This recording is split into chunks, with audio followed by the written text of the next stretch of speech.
Ao vivo de novo, retornando para nossa série de lives. Deixa eu ligar no computador aqui. Vamos lá também. Começando a chegar o povo. Boa noite, pessoal, vão se achegando.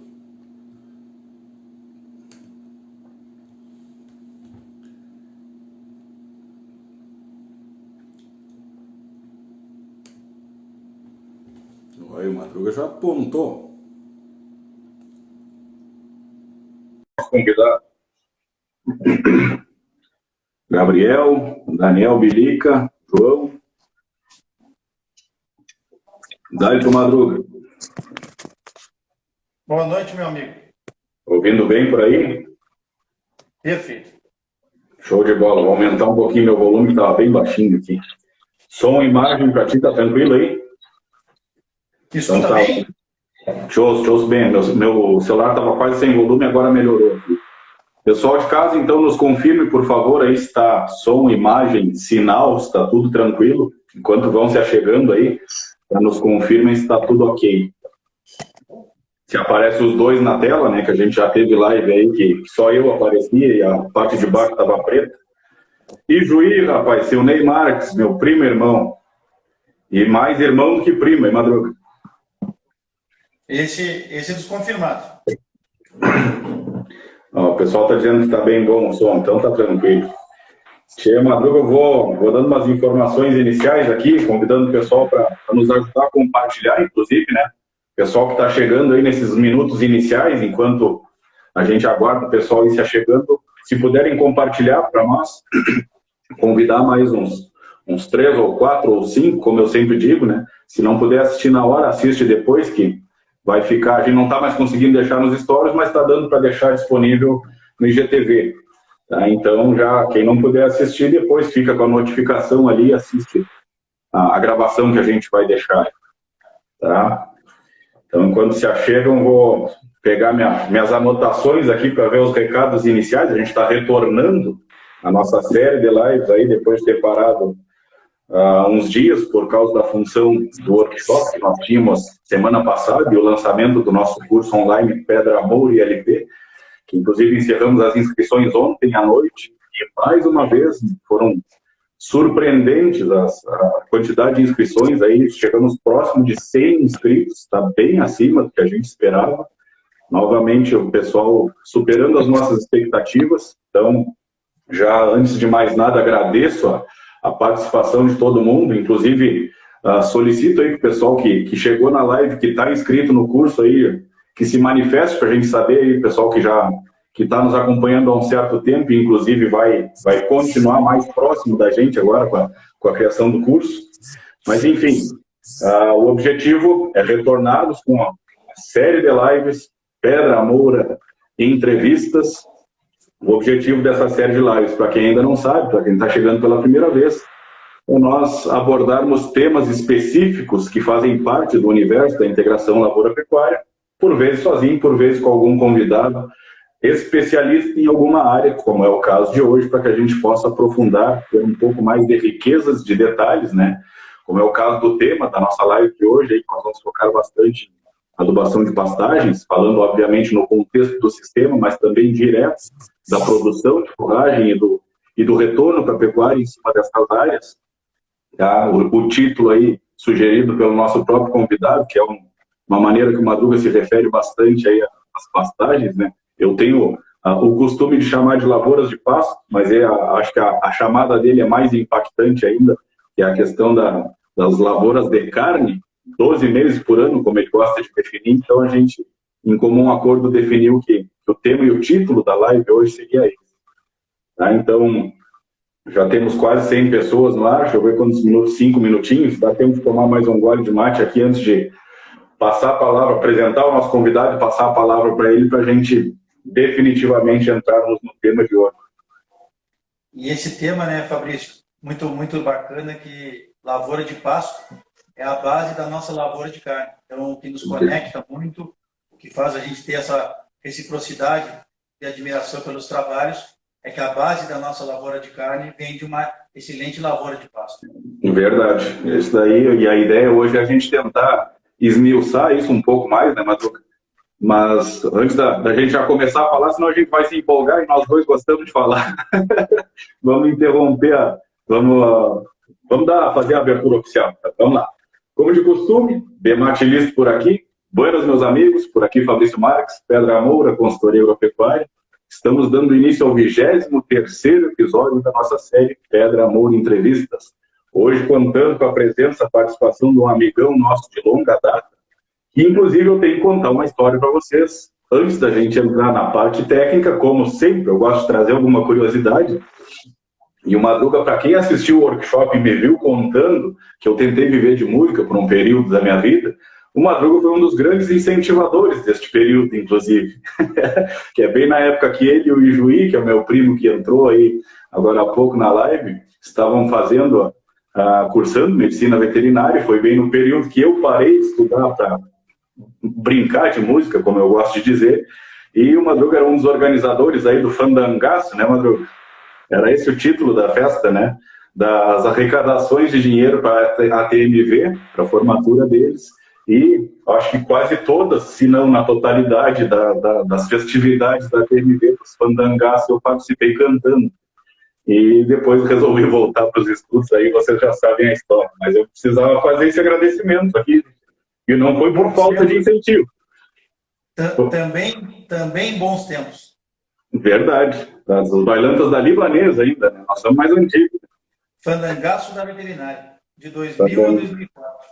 Show de bola. Então, para deixar claro, pessoal, para quem viu meu testemunho lá, que não foi por falta de incentivo, foi por falta de dedicação minha mesmo, porque a minha carreira artística não deu certo. Mas vai ver que não era para dar mesmo. Mas então, feita essa contextualização, a gente gasta um pouquinho de tempo aí para dar mais tempo do pessoal chegar. Já passamos de 100 presentes aí, o Juiz dizendo que são bons tempos, realmente, tem bastante lembrança boa daquela época. Mas vamos, dada essa descontraída inicial aí, vamos focar no que realmente importa. E então vou passar a palavra, entregar a palavra para o nosso convidado, Eduardo de Ávila Madruga, médico veterinário, formado em 2004 na UFPEL, como ele mesmo disse, e hoje gerente técnico regional da pecuária de corte da DSM Tortuga para o sul do Brasil. Então, eu vou passar a palavra para o Madruga para que ele conte um pouco da trajetória dele, do foco do trabalho dele. Depois eu retomo a palavra para a gente contextualizar o tema de hoje dentro do sistema e a gente começa o bate-papo. Então, Madruga, palavra contigo, amigo velho. Uma boa noite a todos. Obrigado, Fabrício. Obrigado a Pedra Moura pelo convite. Nos sentimos muito realizados em poder estar conversando com um amigo de longa data e que estamos trabalhando para chegar no mesmo destino, que é produtividade. Então, tudo que for iniciativa positiva de aumentar a receita, aumentar a margem do produtor, acaba que une vários profissionais da cadeia. E isso tem que ser a meta. Essa autoajuda, essa reciprocidade só tem um resultado: gerar mais lucratividade. E essa troca de experiência, num momento como hoje. E eu estou aqui, Fabrício, me sinto muito feliz nesses 16 anos de Tortuga, que a atual DSM, a DSM comprou a Tortuga em 2012, a multinacional. Eu estou representando aqui, sou um porta-voz de uma equipe de 800 pessoas a campo no Brasil. Nós somos 60 profissionais a campo no Rio Grande do Sul, somos 4 gerentes técnicos nacionais na pecuária de corte, e meu trabalho é mais regionalizado: Paraná, Santa Catarina, Rio Grande do Sul, também dando suporte desde 2016, também dando suporte no Uruguai. Temos uma grande equipe no Uruguai, um trabalho belíssimo de 11 anos no Uruguai. Então é isso, uma empresa que tem mais de 100 anos de história, a DSM. A Tortuga é uma empresa que está há 60 anos e a Tortuga sempre teve no campo. Os resultados das pesquisas a gente leva para o campo e aplica. Então, de pessoas que pesquisam em centros de pesquisa, Embrapa, universidade, subsídios que nos trazemos para o campo e aplicamos de uma forma adaptada para cada situação. Então, meu boa noite a todos. Espero que o tema lavoura de carne incentive muitas das pessoas que aqui estão, pois é um aumento de receita do sistema. Show de bola, Madruga. Eu vou, como eu disse, então, só fazer uma contextualização, pessoal. A gente vai provocar o Madruga com algumas questões práticas aí dessa função da adubação, da fertilização das forrageiras, né? Como eu costumo dizer, a gente tem que se dar conta que as forrageiras também são uma cultura, e para que elas expressem o seu potencial genético, nos entreguem o seu potencial produtivo, a gente tem que dar condições para elas, seja com questões de época de semeadura, seja com questões de fertilidade, uso de tecnologia de boa semente, obviamente, tudo. Mas, enfim, o que eu preciso contextualizar aqui, antes da gente passar para a bola para o Madruga entrar nos detalhes do trabalho que ele vem fazendo, falando em níveis de adubação e níveis de resposta, de retorno, até separei um caso aqui próprio, né? Próprio, na verdade, da época ainda da fronteira dentro, que tem relação direta com o que eu vou contextualizar para vocês aqui. Primeiro que a presença da forrageira nessa fase transitória entre as lavouras, a gente tem que se dar conta, pessoal, isso já foi abordado em algumas outras lives, e no workshop eu abordei isso com um pouco mais de detalhes, com slides e tudo mais, mas cabe ressaltar que assim, a gente tem a ilusão de que, a falsa impressão de que a lavoura de soja aumenta a fertilidade do solo, e pensando numa rotação com gramínea no verão seguinte. Acontece que, se nessa transição, se neste período entre as duas lavouras nós não tivermos uma cultura cultivada, uma forrageira neste inverno, justamente para ciclar, é verdade que vai ficar uma boa quantidade de nutrientes no resíduo da lavoura. A soja vai deixar uma quantidade de nitrogênio fixada através da decomposição das raízes, dos nódulos que vão estar ativos ainda, liberando nitrogênio ali. Vai ficar fósforo, vai ficar potássio, a quantidade, obviamente, que vai variar de acordo com a quantidade produzida. Então, os resíduos são proporcionais ao que saiu, ao que foi extraído no grão também, né? Uma parte é exportada, outra parte vai retornar para o sistema. E aí é que está o foco, se a gente, antes ainda de pensar no pastoreio, no pastejo em si, que vai melhorar e muito essa ciclagem de nutrientes, a forrageira é fundamental que esteja ali justamente para que seja possível capturar, sequestrar esses resíduos que vai ficar dos restos culturais, para que a gente não perca principalmente nitrogênio e potássio. O fósforo, como é imóvel no solo, ele vai permanecer, ainda mais se ele for semeado em linha, ele vai ficar enterrado. Inclusive, é uma coisa que a gente nota nas pastagens, quando a gente não aduba uma pastagem em resteva de soja, que foi semeada com fósforo na linha, a gente enxerga as linhas da soja na pastagem no ano seguinte. A prova de que o fósforo realmente fica ali. Só que essa questão, dessa transição para capturar a quantidade de nitrogênio que vai ficar e de potássio, que vão ficar disponíveis, se não tiver o papel dessa forrageira, boa parte desse nitrogênio, por ação da urease no solo, vai volatilizar, vai virar amônia, virar gás e evapora, né, volatiliza. Uma parte lixivia. E o potássio, pessoal, é extremamente móvel, tanto na planta quanto no solo. Para vocês terem uma ideia, antes da colheita, simplesmente quando a planta já senesceu, se chover, a chuva começa literalmente a lavar o potássio da planta antes mesmo da colheita. Ele vai sendo lavado, literalmente.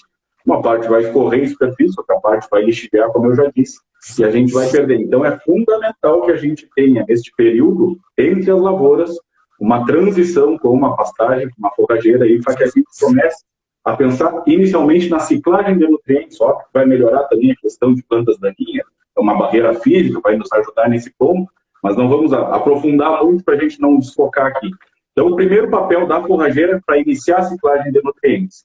Daí é lógico que a presença do gado pastoreando vai aumentar vai catalisar essa ciclagem, a exportação da carne é baixíssima, acaba que retorna tudo para o sistema. E o que a gente começou, o que eu quero relatar para vocês aqui, antes de contextualizar a importância da pastagem, mesmo que não tivesse pasteiro, que não é o caso, mas a pastagem por si só já cumpre esse papel importante da ciclagem para que a gente mantenha no sistema esses nutrientes que vão ser deixados nos restos culturais.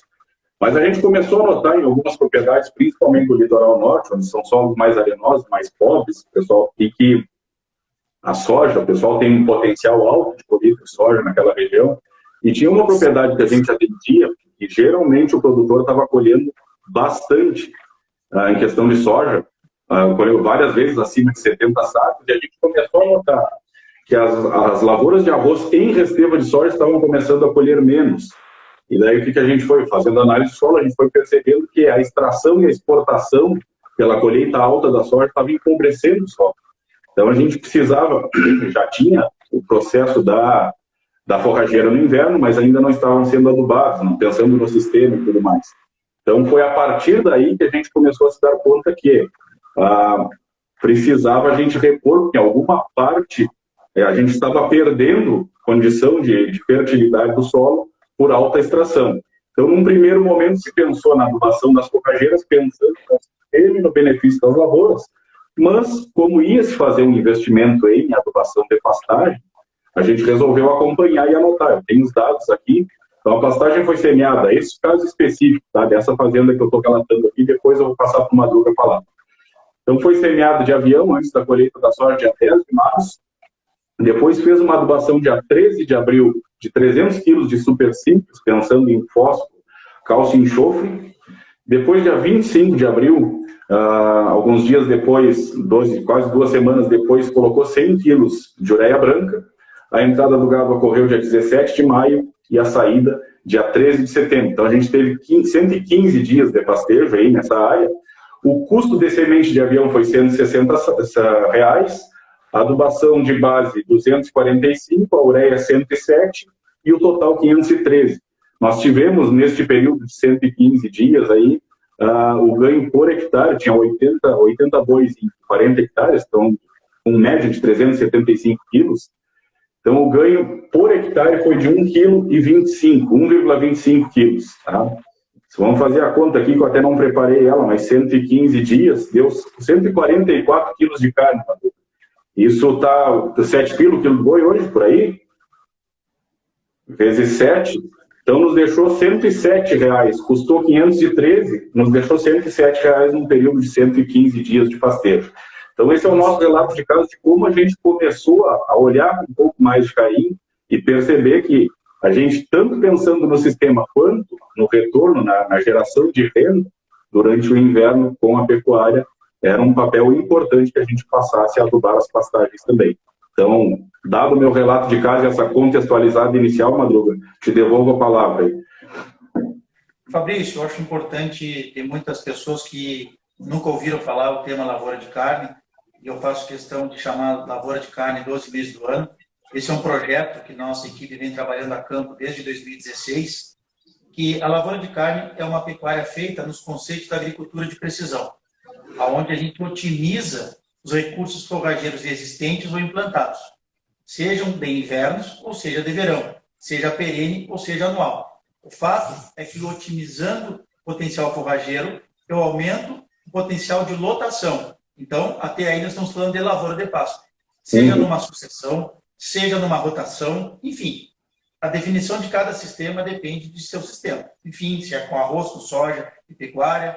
Fico muito feliz que nos últimos 10 anos a integração com arroz, e vocês são responsáveis na região sul, o pioneirismo aplicado na prática.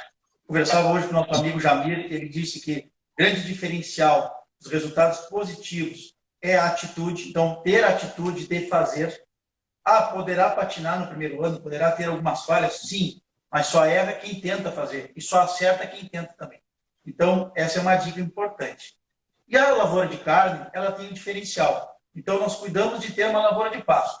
Uma lavoura de pasto que permita trabalhar com uma carga 2 a 3 vezes a média que se trabalha. Então, trabalhamos com cargas no inverno de 800 a 1.200 quilos de carga, podendo, no sistema de pastoreio horário, o pastoreio rotativo, trabalhar com até 1.500, 1.600 quilos de carga numa recria. Então, depende muito do objetivo. Eu posso ganhar 800 gramas por cabeça? Bom, então a minha lavoura de carne de recria me permite trabalhar com até 6 terneiros. Detalhe, que é o que vamos falar mais à frente. Todos os nossos projetos de lavoura de carne, eles arrancam de uma adubação mínima de 150 quilos na linha e com coberturas de ureia de 240 a 400 quilos no ciclo da planta. As nossas lavouras de carne de inverno, elas trabalham de 90 a 150 dias de pastoreio.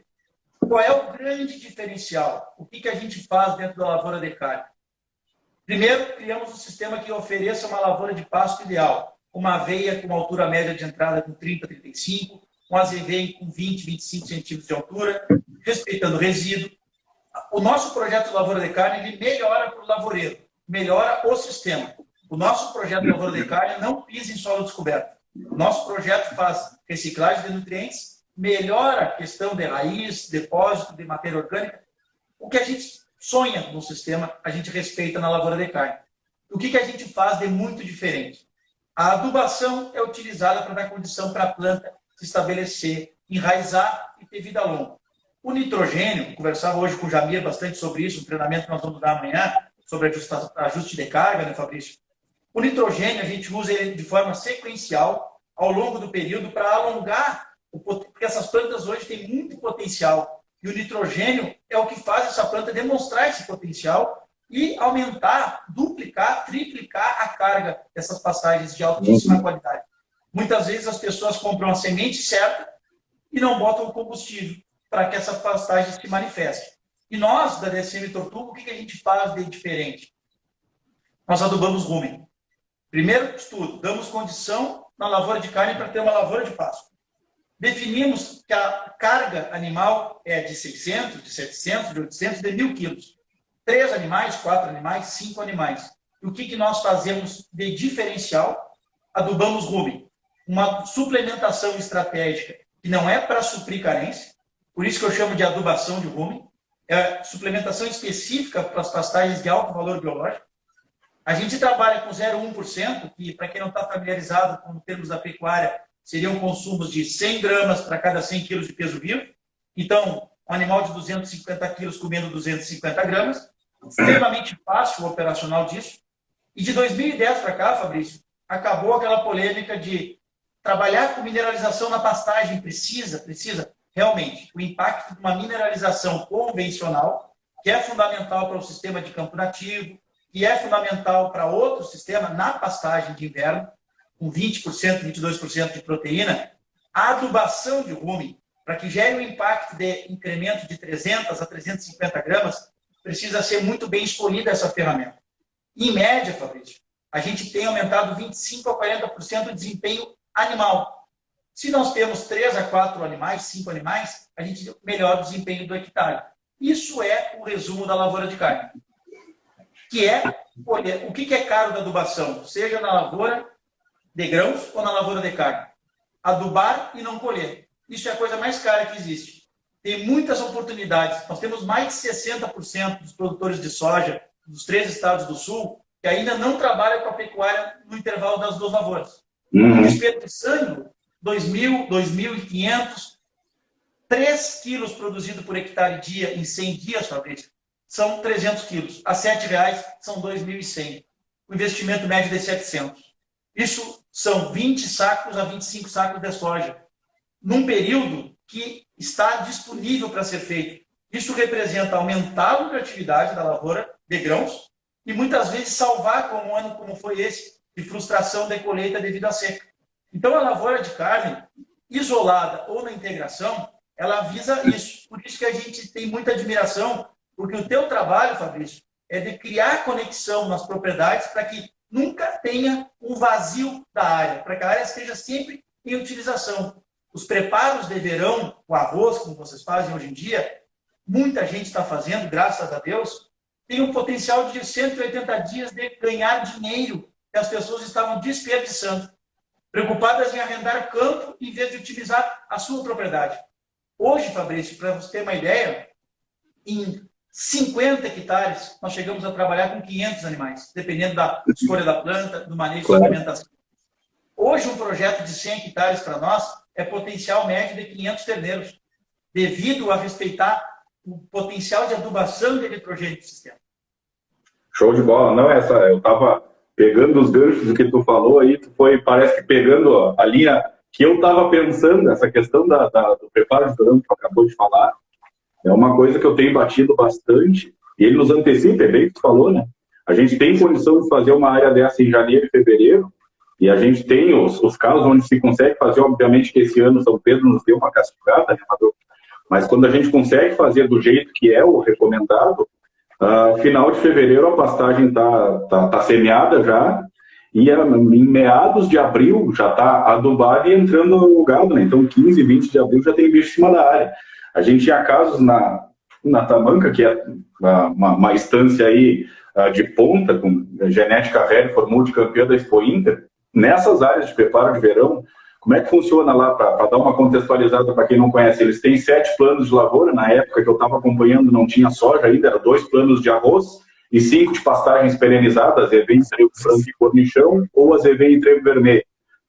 E daí, nesse período, que a lavoura levava 5 anos para voltar no mesmo potreiro, né, na mesma lavoura, na mesma área, este período todo de transição ficava sempre sendo adubada. A pastagem tanto com fósforo quanto com nitrogênio, bastante uso de 27 para ganhar tempo para a questão operacional. E nas áreas de preparo de verão, como ela já tinha ficado 4 anos recebendo uma adubação mais completa que daria a lavoura, então o período de utilização seria um pouco reduzido, estava se trabalhando só com ureia ou com sulfato de amônia, pensando em corrigir alguma coisa de enxofre para a lavoura já. Nestas áreas, estava se trabalhando com 1.000 a 1.200 quilos de carga, estava se entrando com terneiros de 200, 150 quilos, 4, 5 terneiros por hectare, é bem o que tu falou. E na área do preparo de verão que o pessoal estava deixando.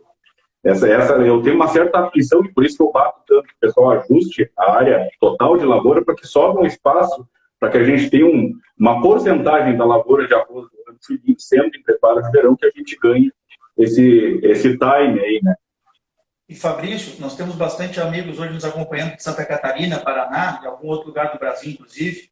E uma coisa muito interessante, né? Nos projetos que a integração lavoura-pecuária ela flutua de forma natural, as adubações que eram estrategicamente feitas somente na soja, isso não estou contando nenhuma novidade, difícil é nós termos muitos exemplos práticos, mas quando estamos trabalhando com 150, 200 quilos de DAP, hoje na implantação da pastagem, nós estamos retirando a necessidade dessa adubação lá na frente da soja. Ganha o sistema, diminui uma operação no momento que é complicadíssimo para o lavoureiro e está melhorando o sistema. O professor Paulo Carvalho, que é o nosso mestre aí da integração lavoura-pecuária, mostra com resultados de 20 anos que a pecuária, quando respeitando limites de altura de pastejo, de resíduos, sim, melhora a produtividade de soja. E vocês, meus amigos aí da região sul, eu falo do Alegrete, não falei onde estava hoje, moro no Alegrete desde 2014, vocês aí na região sul me enchem de orgulho pelo seguinte, tudo que se evoluiu de 2002 para cá na integração com soja, no arroz nos últimos 10 anos evoluiu também. Aquele mito de que o casco é prejudicial, desde que é respeitado algumas premissas com consultoria de qualidade, é sim uma melhor renda para o produtor. Então, tudo que a gente faz, e nós temos projetos, a seca foi horrível, comentasse, né, Fabrício? Ficamos quase 90 dias sem chuva aqui na fronteira oeste também. Tem uma propriedade aqui a 50 quilômetros da cidade do Alegrete, em direção ao Rosário, nós usamos 118 dias uma pastagem de milheto, com carga média de 2.200 quilos, sem chuva. Plantado com 200 quilos de DAP, trabalhamos apenas com uma cobertura de 100 quilos de ureia, porque não teve chuva para poder aplicar essa ureia no momento certo. Mas note que nós tivemos uma média de 6 quilos produzido por hectare em 118 dias. São 720 quilos. Gente, isso é muita coisa. Então, quando a gente fala, muitas vezes as pessoas se assustam. O nosso hectare da nossa lavoura de carne, ele é composto em média. A nossa lavoura de carne ela acontece a cada 6 meses. Por isso, lavoura de carne 12 meses do ano. O que uma lavoura faz muito bem, que a pecuária não fazia e nós estamos fazendo? Colher. Muita gente investia, muita gente botava insumo, botava investimento alto, mas não tinha percepção de quanto estava ganhando, achava caro porque não realizava. O grande problema da pecuária brasileira é o baixo desfrute. Muitas vezes existe produtividade, mas não existe venda. Não existe uma venda e abate. No projeto Lavoura de Carne, a cada 6 meses, Fabrício e amigos, nós temos uma colheita. Seja para animais vendidos ao frigorífico, ou seja para animais produzidos quilos dentro de casa, que aumente o estoque de quilos. Com isso, Fabrício, o nosso investimento médio a cada 6 meses, num hectare de lavoura de carne, das mais variadas culturas, inclusive, né, Fabrício, no mês de setembro vamos fazer uma sobre lavoura de carne de verão, com alternativas forrageiras muito bem adaptadas para o sul. Mas qualquer lavoura de carne nossa, aonde está o preparo, o calcário, o adubo, a ureia, a semente, os gastos gerais, suplementação. Nós temos hoje de R$ 1.000 a R$ 1.500 o investimento de um hectare de lavoura de carne. Nós viemos colhendo nos últimos 5 anos uma média de 2 a 3 mil. Nós conseguimos entregar uma margem líquida, conversava com o professor Jamir hoje, isso nos realiza. O desembolso ele é maior, mas numa área muito menor, porque muitas vezes as pessoas escolhem o material certo e não colhem esse material. É como ter uma lavoura de soja, eu sempre dou um exemplo. uma lavoura de soja de 70 sacos. Se a gente colher os 70 sacos, nós estamos sendo eficientes. Se nós não colhermos 70 e colhermos 20, ou 30, ou 40, deixarmos a metade, e na pastagem acontece isso. Muitas vezes a gente cria um ambiente favorável e não colhe.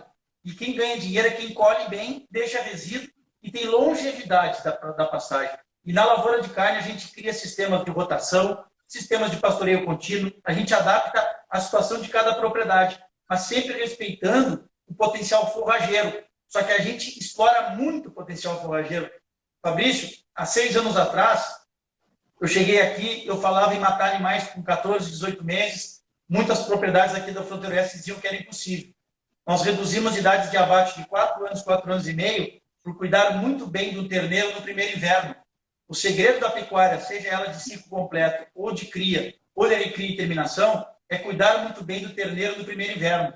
O terneiro que é desmamado com 180 a 220 quilos e que ganha 120 a 130 quilos no primeiro inverno, ele é um animal que vai para abate com no máximo 18 a 20 meses. Tu reduz o ciclo, tu melhora a margem, porque um animal, Fabrício, ele custa em média 500 a 700 reais por ano, produzindo ou não. Então, se eu reduzo uma idade de abate de 2 anos e meio, 3, com os conceitos da lavoura de carne, eu tenho muito lucro por hectare e melhora a margem por boi, e melhora a minha taxa de giro, meu giro de estoque. Show de bola. Enquanto falava, eu estava lembrando, tem um vídeo que eu fiz esse tempo, que até a headline do vídeo é meio polêmica, que diz que custo por hectare é uma conta burra. É bem assim que começa a chamada do vídeo, é justamente essa conta que tu acabou de demonstrar aí. A gente tem que, seja na pecuária, seja na lavoura de pasto, na lavoura de grão, na lavoura de carne, a conta que a gente tem que fazer é custo por unidade produzida. Vai ser saco de arroz, sacos de soja, volume de forragem, quilos de boi. Então, essa conta do caro e do barato, ela é relativa, né? Então, depende muito exatamente do que tu falou aí. Eu concordo contigo, a gente já teve casos aí de fazer, inclusive nesse vídeo, pessoal que não viu ainda, está no nosso canal do YouTube, lá eu faço um comparativo de 2 produtores que tiveram diferenças de custo por hectare em lavoura de arroz de R$ 1.200, que um gastou a mais do que o outro, só que diferenças de produtividade também bastante expressivas e por consequência de rentabilidade. Então é bem dentro dessa linha que tu acabou de falar. Madruga, eu acho que eu anotei uma das coisas aqui, tu já deu umas pinceladas, eu acho que até para a gente organizar a linha de raciocínio, tá? Eu anotei aqui, porque a gente não sabe, pelo que eu vi que entrou de gente aí, tem bastante colega, o professor Ramiro, inclusive, está conosco aí também, tem bastante estudante. Eu acho que seria interessante, Madruga, dar uma definida nas questões, algumas coisas que tu já deu umas definidas aí, né? Quando tu falou de porcentagem de peso vivo e tudo mais. Mas, assim, a questão das categorias, dá uma definida em categorias, depois o investimento, obviamente, está relacionado com a categoria animal, né? E qual é a estratégia para essas categorias? Como é que vocês têm trabalhado? Nós temos hoje 2 tipos de trabalho focado na lavoura de carne, principais. Nada impede. Nós temos na região de Guarapuava, uma região que produz muita soja e muito milho, projetos de lavoura de carne, concentrando 6 a 7 vacas de cria por hectare, em sistemas de lavoura de carne. Mas o foco de 95% dos projetos está em cima de recria e terminação. Conversava agora, ficamos quase 1 hora no telefone trocando ideias, e sempre é um prazer falar com o senhor Jamir, porque ele faz a pesquisa parecer algo simples de ser aplicado. E nesses 16 anos que eu tenho, Fabrício, eu sempre tive orgulho e gratidão pelas pessoas que estiveram no meu caminho, porque o conhecimento que a gente fala multiplicado, né, Fabrício, ele só leva para um resultado. Então, eu dou o exemplo, Fabrício. Santiago, no Rio Grande do Sul, e Guarapuava, no Paraná, teria a região de Campos Novos, também em Santa Catarina, são regiões pujantes na produção de soja. Regiões hoje, como Passo Fundo, Santa Bárbara. Ontem conversava com o pessoal, nosso amigo Luiz Augusto Moncelo, do Grupo 300. Estamos trabalhando com uma média de 4 terneiros e meio por hectare nas pastagens de inverno. O que eu quero dizer com isso? Nosso amigo Munir e equipe lá da Santa Marta, de Santiago, que nos escuta hoje aí, Fabrício. Nós temos, por exemplo, projetos de lavoura de carne irrigada. E na região sul também tem.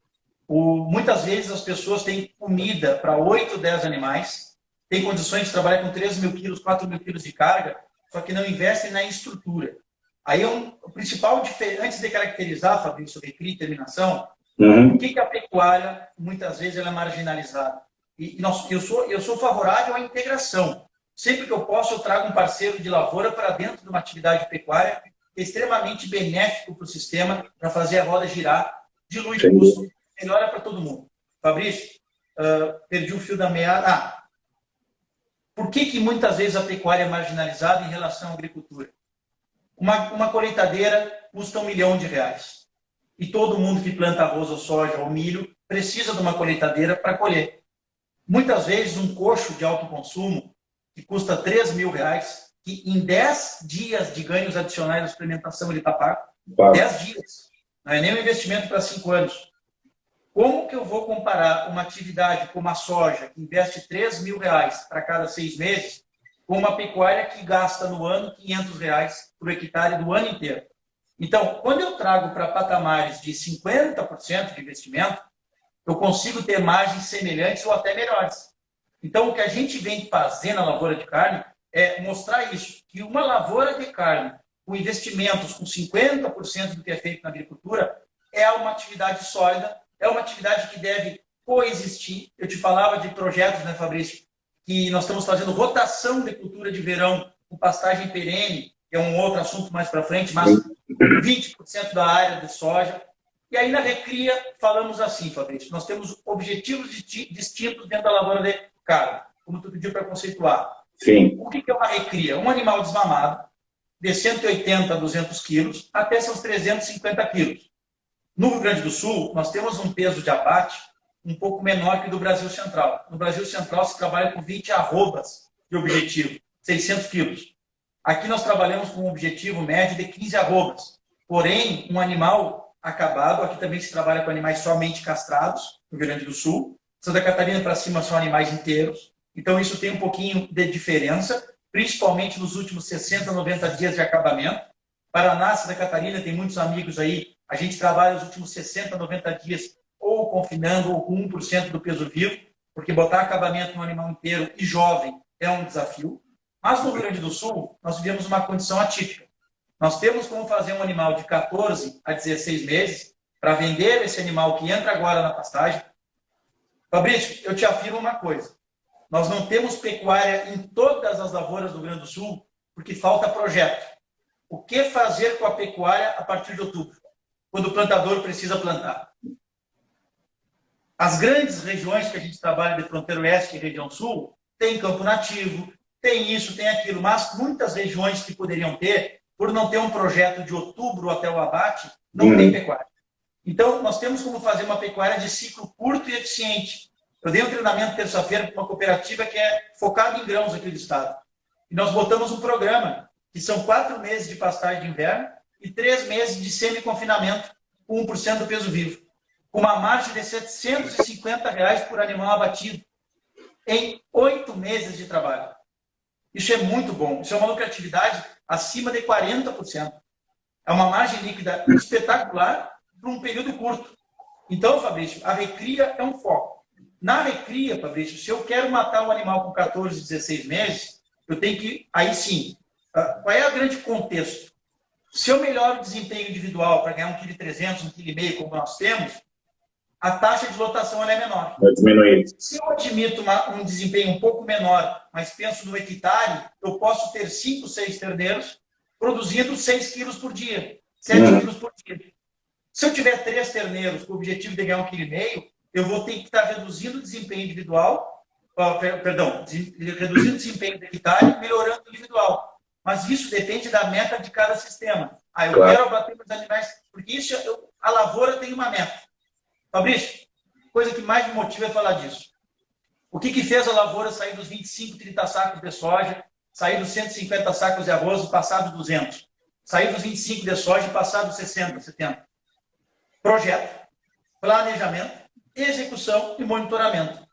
O que o projeto de lavoura de carne é? Nós temos um programa de gestão dentro da DSM. Ele é um projeto feito em cima de números. E diagnostica que a pecuária ela deixa pouca margem, porque principalmente não tem um projeto, não tem uma execução definida.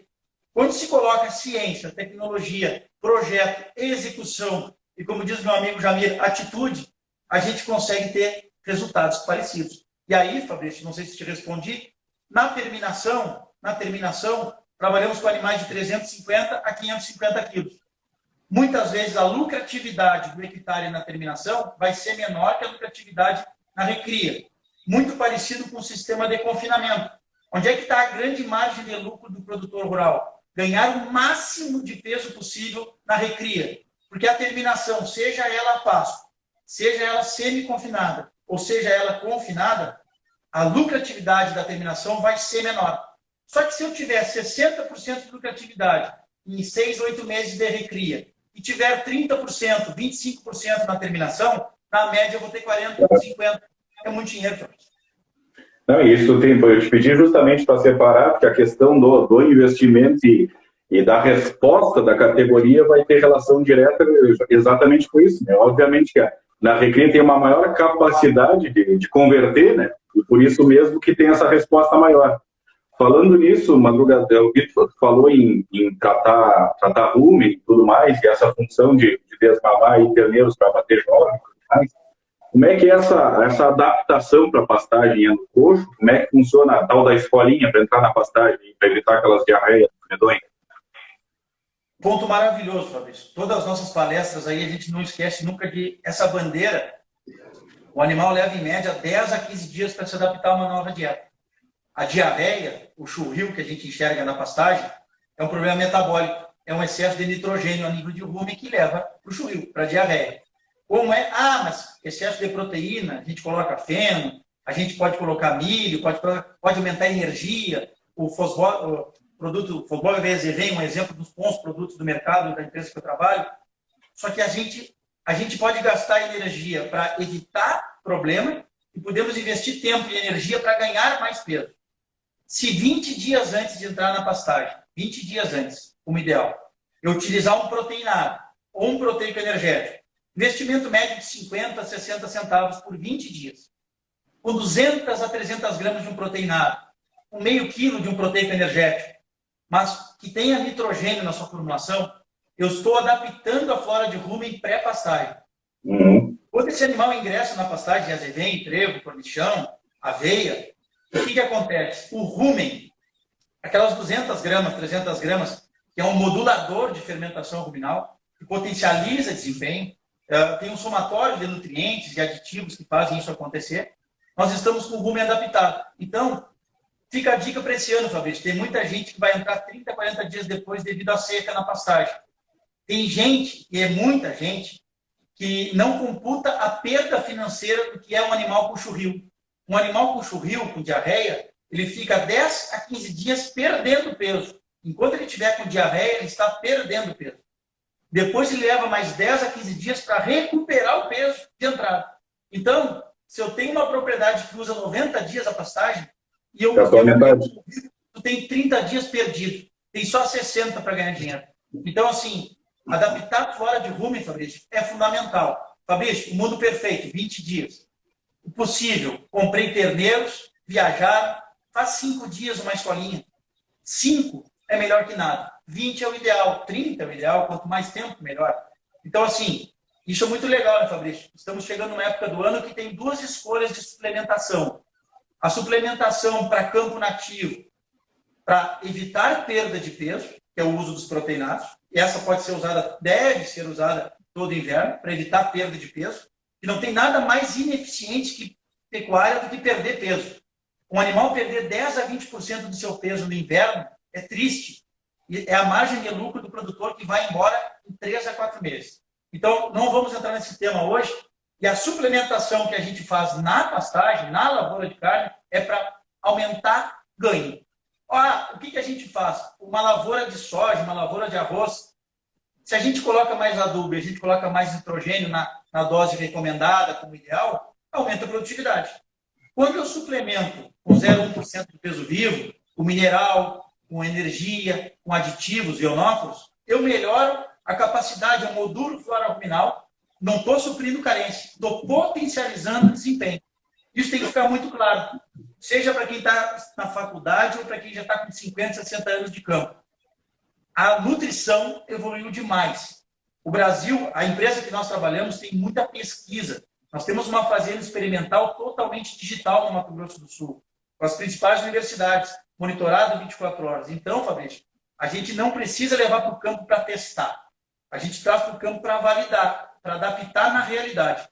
Fabrício, muita gente não tem estrutura de coxo. O desempenho, 30% a mais de desempenho, não pode ser desconsiderado. Em 100 dias, eu estou falando em ganhar 30 quilos mais. 30 quilos mais é muito dinheiro no indivíduo. São R$ 210, 30 quilos mais. Se eu tiver 3 a 4 indivíduos, são R$ 800. Então, o custo apaga a pastagem. O resto é lucro. O ganho normal é lucro, lucro total. Muita gente não faz o uso correto da suplementação por falta de estrutura. Então, nós temos estruturas. Quem quiser pode me pedir no Eduardo Madruga da Pecuária, que eu posso mandar, Fabrício.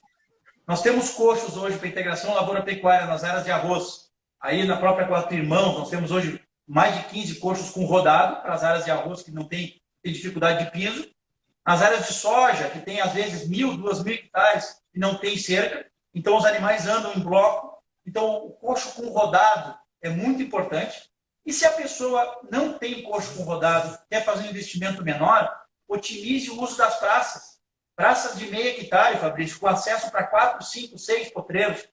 A gente usa a mesma estrutura para um lote grande de gado e assim a gente dilui custo. Então, a estrutura, quando eu fiz o balizador da lavoura, a lavoura cresceu porque investiu no básico. E nós precisamos investir no básico. O coxo, na lavoura de carne, ele é a colheitadeira e a plantadeira da lavoura de grãos. Perfeito, né? Essa questão estrutural é uma coisa que é das primeiras que eu bato também, vou falar da função das lavouras e da integração em si.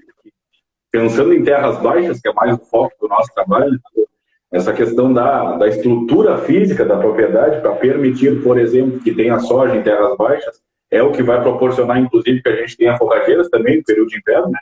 Que a gente vai redimensionar o sistema de drenagem, principalmente a questão de macro-drenagem, para, se é possível que tenha soja, as forrageiras também se beneficiam, né? Então, essa questão estrutural é fundamental. Eu vi que tiveram algumas perguntas que foram passando, deixa eu dar uma olhada no tempo.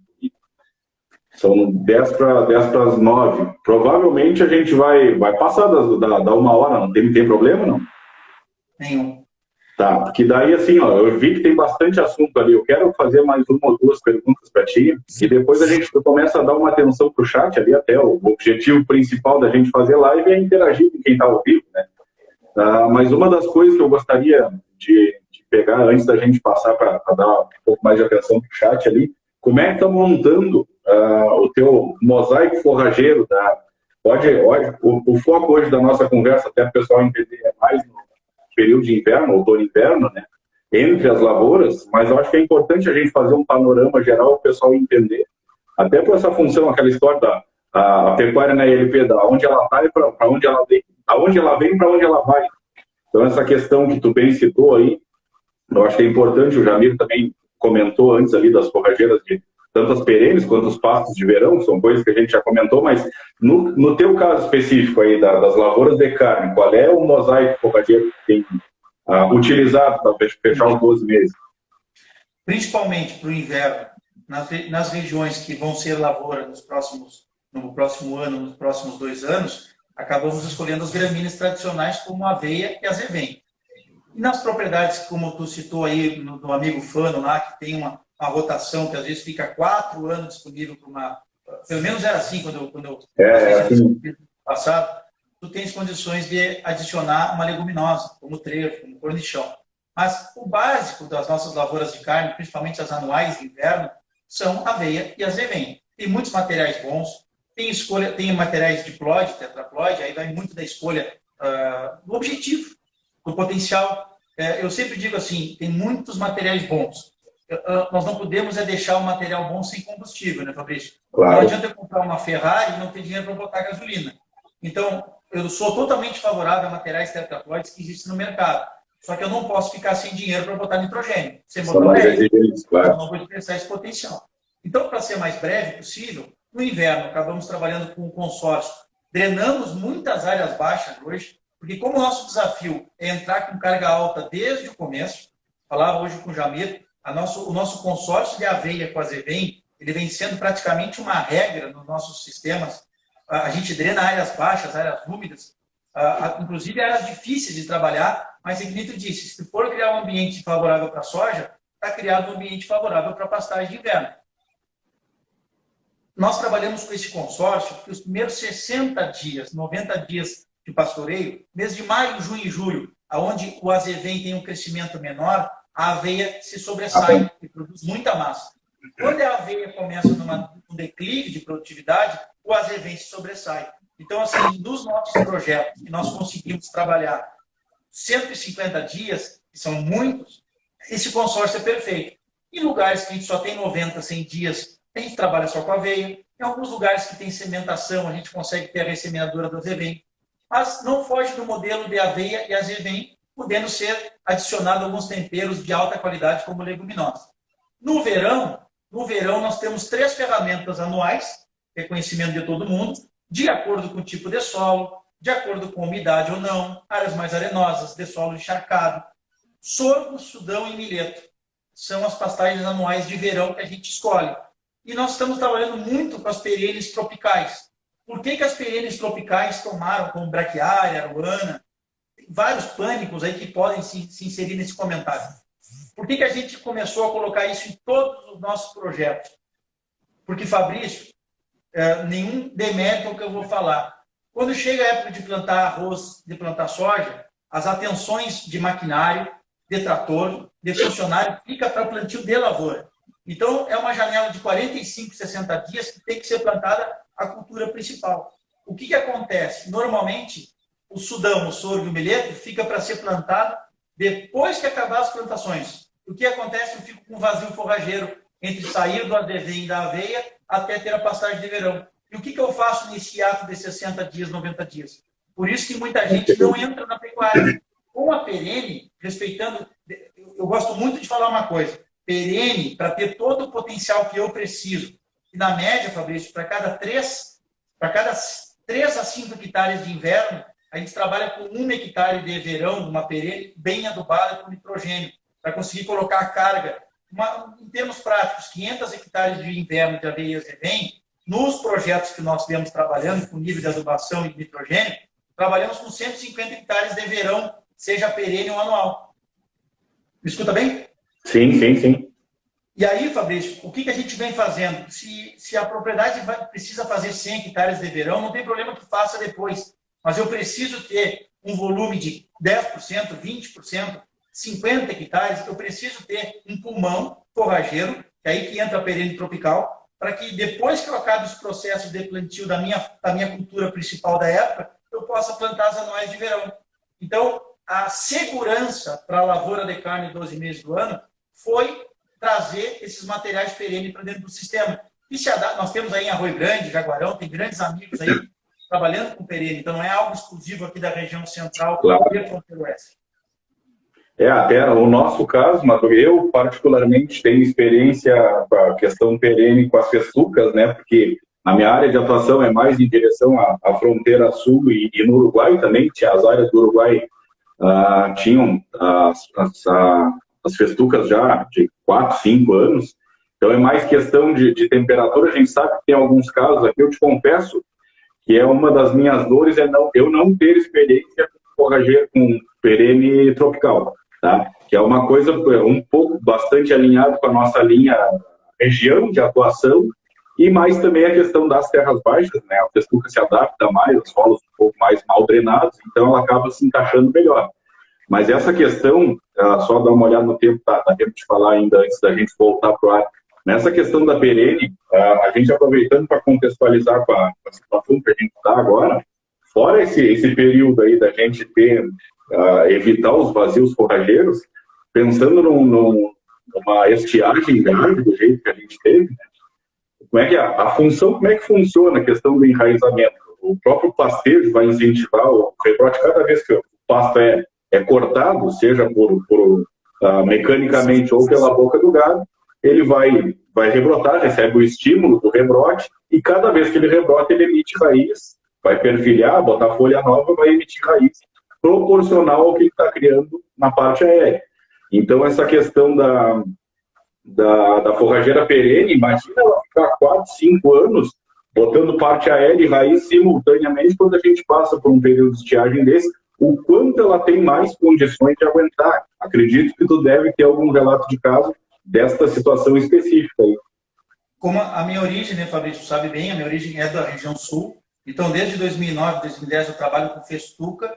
A festuca, tanto no Rio Grande do Sul como no Uruguai, no período de estiagem, na falta de chuva de janeiro, fevereiro e março, ela interrompe, então ela é uma ferramenta. Nós temos vários projetos de lavoura de carne com festuca, trevo e cornichão. O pessoal vem trabalhando até com chicória, dando uma diferenciada. O fato é o seguinte, só que é dependente da irrigação. Inclusive, nós estamos limpando, teoricamente, o banco de sementes de azevém de áreas de irrigação para perenizar a festuca. Nós temos hoje cerca de 11 projetos com irrigação, que o caminho, controlando anone, controlando invasoras, controlando aquelas coisas indesejáveis inerentes a qualquer sistema, buscando perenizar. É onde a festuca, o trevo e o cornichão serão um modelo a ser trabalhado como ideal, porque se eu tenho adubo, tenho fertilidade e tenho água, eu tenho praticamente 12 meses do ano girando essa ferramenta, que para mim é a melhor de todas, desde que não falte água. Claro. A escolha, a minha grande admiração desde 2014 pelo uso das perenes tropicais, braquiárias, aduana, foi pelo seguinte: pode ser a maior seca do mundo. Eu posso muitas vezes estar limitado de ter 3.000 quilos de carga, mas eu não baixo de 1.500, 1.800, porque normalmente aqui no sul, o mês de outubro, novembro, dezembro chove bem. Se eu tenho uma estiagem, como normalmente tem, de 60 dias sem chuva, ela não morre. Se eu respeitar limite, resíduo, se for uma pastagem adubada anualmente, a gente sempre trabalha com 150, 200 quilos de adubo dela. A gente não deixa ela nunca passar trabalho por falta de adubação. E quanto mais relação de folha, melhor desempenho, melhor a colheita. Fabrício, então ela é uma segurança desse ponto de vista, porque tanto a festuca como as anuais de verão são dependentes da chuva para nascer, para poder se reestabelecer. Nesses períodos de janeiro, fevereiro e março, ter uma segurança, com certeza. A região sul, dependendo de algumas áreas baixas, não cabe uma braquiária, não cabe uma aruana. Mas tem muitos lugares que a gente... Eu vi plantar aveia em terra preta aqui em Uruguaiana, com drenos a cada 10 metros. Aveia maravilhosa, de tirar foto, aveia ucraniana, aveia fronteira, plantadas com 35, com 10 centímetros de largura, com uma envaletadeira rotativa. Um equipamento, Fabrício, que a gente vem adquirindo muito para os projetos, aqui na Estância do Sossego é um exemplo, a envaletadeira rotativa, para poder ter drenos, porque a gente perde muito mais com o casco, estragando por causa da umidade, do que simplesmente para o animal estar. Então, é isso que nos conecta, entendeu? Então, existe muita alternativa forrageira. Aqui, melhor se adaptar à suplementação que a gente trabalha. Nós temos hoje, são mais de 150 tipos de formulações para se trabalhar. É como adubo. Dependendo da forragem que tiver no sistema, Fabrício, a gente tem um tipo de suplementação para indicar. Então, não tenham medo. Uma forragem era de menor qualidade, mas tem mais rotação. Com 0,1% até 0,3%, ou até 1%, a gente arruma esse balanço, proteína, energia e FDN. O segredo de desempenho dessas tropicais é FDN. FDN limita ingesta, FDN limita desempenho. Planta que passa é tão ruim como planta rapada. Então, planta que passa do ponto ideal, como as gramíneas de inverno, qualquer gramínea que passa do ponto ideal é problema, porque o FDN aumenta, com isso a digestibilidade diminui. Não sei se me fiz claro, mas acredito que sim. Não foge dessas pastagens na média e tendo algumas pontuais. O Tifton também, como uma perene, Fabrício, não podemos esquecer do Tifton. Nessas áreas de solo mais úmido, menos drenados, com maior dificuldade, o Tifton, controlando a questão de cigarrinha, que é um problema sério hoje do Tifton, o Tifton vem sendo utilizado no Dom Pedrito, Bagé, São Lourenço, Pelotas, em grande escala. É uma grande ferramenta para a perene, para trabalhar de novembro a maio também. Essa questão, Madruga, só para a gente complementar esse negócio das perenes e tudo mais, e uma coisa importante que tu falou da drenagem, isso é uma coisa que, e por isso que eu uso a tal da expressão da lavoura de pasto, né? Justamente para a gente criar esse conceito de lavoura nas pastagens, também pensando inclusive nisso, né? Então essa função da integração como um todo, a gente tem que se dar conta que geralmente quem é o pecuarista detém a terra e o gado, e o lavoureiro detém a operação, né? Um detém o campo e o gado, o outro detém a operação. Então, se a gente juntar as coisas, a gente de fato trabalhar integrados, a pecuária é muito favorecida pela questão operacional da lavoura, e a lavoura é muito favorecida pela questão biológica das pastagens e da pecuária em si. Então, essa questão de, aproveitando o que tu falou lá no início da tua fala, dessa importância da gente conseguir gerar renda, tá? Tu disse que tem algumas áreas aí que o pessoal não está, e tem várias áreas que o pessoal não está fazendo essa integração, né? O melhor de tudo, Madruga, é que a gente consegue, o que eu acho de mais impressionante nessa questão da integração e por que resolvi focar os nossos esforços nisso, porque é uma maneira de tu gerar uma renda no período do inverno, melhorando a questão da fertilidade, da estrutura física, da sustentabilidade agroeconômica, não é só da questão ambiental, porque melhora o desempenho agronômico também, por consequência, se a pessoa se mantém no negócio, se os negócios se mantêm funcionando, a questão social, ou seja, a tal da sustentabilidade com seu tripé ambiental, econômico e social, de fato, né? Quando eu me refiro à sustentabilidade, eu tenho sempre cuidado de chamar a atenção para o conceito verdadeiro dessa palavra, né? Porque tem muita gente que confunde sustentabilidade tão somente com questão ambiental, né? E ela é óbvio que é um dos tripés, mas essa integração nos garante uma sustentabilidade ao pé da letra, ambiental, econômica e social. E essa questão da integração aí por incrível que pareça, é a maneira da gente ganhar mais gastando menos. No frigir dos ovos é isso que acontece. Fabrício, complementando pontualmente o que tu está falando, e assim como falta de palhada é prejuízo na hora de plantar, excesso de palhada é problema para plantar. Está cheio de casos na fronteira oeste e região sul de pessoas que tiram o gado muito antes, ou nem botam gado, que o excesso da palhada, com 40, 50 centímetros, vira problema, acaba tardando o plantio pelo excesso de umidade depois dessa palhada. Então, olha o desperdício disso e muitas vezes trazendo prejuízo, tardando a janela ideal de plantio. E uma outra questão importante, Fabrício, nós temos conseguido uma média de 400 a 600 quilos produzidos nas lavouras de carne, seja de recria ou de terminação, alguma variação dependendo do objetivo. Na média, 500 quilos como objetivo no inverno, 500 quilos como objetivo no verão, é uma meta de 1.000 quilos. 1.000 quilos hoje são R$7.000. Poderá baixar para 6.000, poderá, mas em média, Fabrício, em média, quando bem feito, quando bem executado, de forma simples. Nós temos hoje propriedades com 1.100, 1.200 animais, com 250 hectares, que um homem sozinho toca, porque a porteira é aberta para dentro da praça, a praça tem bebedouro, tem os coxos de alto consumo, vem um bag de suplemento e bota dentro do coxo. O operacional precisa ser pensado para que ele aconteça, porque tem uma diferença muito grande do que a gente quer e do que ocorre. Então, para que aconteça, e é nisso que eu gosto muito do trabalho da Pedra Moura, de outras consultorias que estão no campo cuidando que aconteça, como fazer, como adaptar. Eu desse algum exemplo esses dias de um capataz lá de uma propriedade de Santa Vitória que de uma forma simples te deu uma dica prática. Então, são coisas práticas que levam ao sucesso. Melhor que o perfeito sempre vai ser o feito. E se for bem feito, leva a lucro.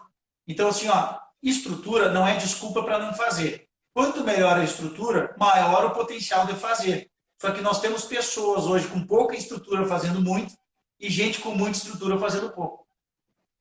Perfeito. Pouca gente explorando potencial genético. Nós temos potencial genético para ganhar 1 quilo por dia com as raças criadas no Rio Grande do Sul e no Brasil, inclusive a matriz Nelore. E nós temos uma média de ganho de 250 gramas de janeiro a dezembro. Nós temos potencial genético, assim como tem variedades de planta com potencial que não são exploradas, na pecuária não é explorada de forma que poderia. Perfeito. Aí tem uma coisa agora que tu falou que eu me esqueci de comentar, Madruga. Bem no início da live, tinha que ter contextualizado isso para a gente ver, aproveitando agora bem o gancho que tu falou, de que tem gente bem estruturado fazendo pouco. Duas coisas que eu quero chamar a atenção. Uma é que teve uma live que eu me lembro que eu fiz um comentário e tu contra-argumentou dizendo que vai estar frase, que é essa questão operacional é uma das coisas que eu mais bato, que eu afirmo e reafirmo que os nossos problemas são muito mais operacionais do que técnicos, E geralmente a gente está comprometendo a parte técnica por falhas na operação. Então, é bem o que tu acabou de dizer, eu concordo plenamente. Tinha uma alta eficiência salvo um manejo meia-boca. Agora, um baita de um manejo planejado e não executado, botou a carreira fora. Então, essa questão operacional, eu concordo plenamente contigo que tem que estar muito em cima e é o que faz acontecer de fato. Né? Não adianta a gente planejar e não fazer. Né? E uma coisa que eu me esqueci de comentar bem no início, eu estava falando com o pessoal da Fabiano Tabaldi, inclusive da Yara, que me passou os dados, eu perguntei justamente para ele, quando a gente marcou a live, do consumo de fertilizante da Yara, o que é direcionado, da venda deles, o que é direcionado para as pastagens, para a pecuária. Ele disse que 1,5% dos fertilizantes deles são destinados à pecuária, às bocadeiras. E pegando uma média de quilos de adubo por hectare pecuário, não chega a 4 quilos de adubo que se usa no Brasil. Então, para te ver o comentário que a gente fez, nós falamos que tem gente não fazendo. Na verdade, tem pouca gente fazendo. O fato é esse, é justamente o contrário, né? São pouquíssimos que estão fazendo. Né? Vamos dar um ponto legal, conversava hoje com o Jamir, sobre uma questão, né? 100 quilos de ureia, 100 quilos de ureia, R$150, 170, depende de como se compra. Também comprar os insumos na época certa representa melhorar a margem de lucratividade. Tem clientes nossos que compraram DAP a 1.400 e clientes que compraram a 2.100. Isso vai, de uma forma ou outra, impactar na margem de lucro. Mas mesmo com 2.100, trabalhando com lotações adequadas, deixa a margem. A margem pode ser maior quando bem comprados os insumos.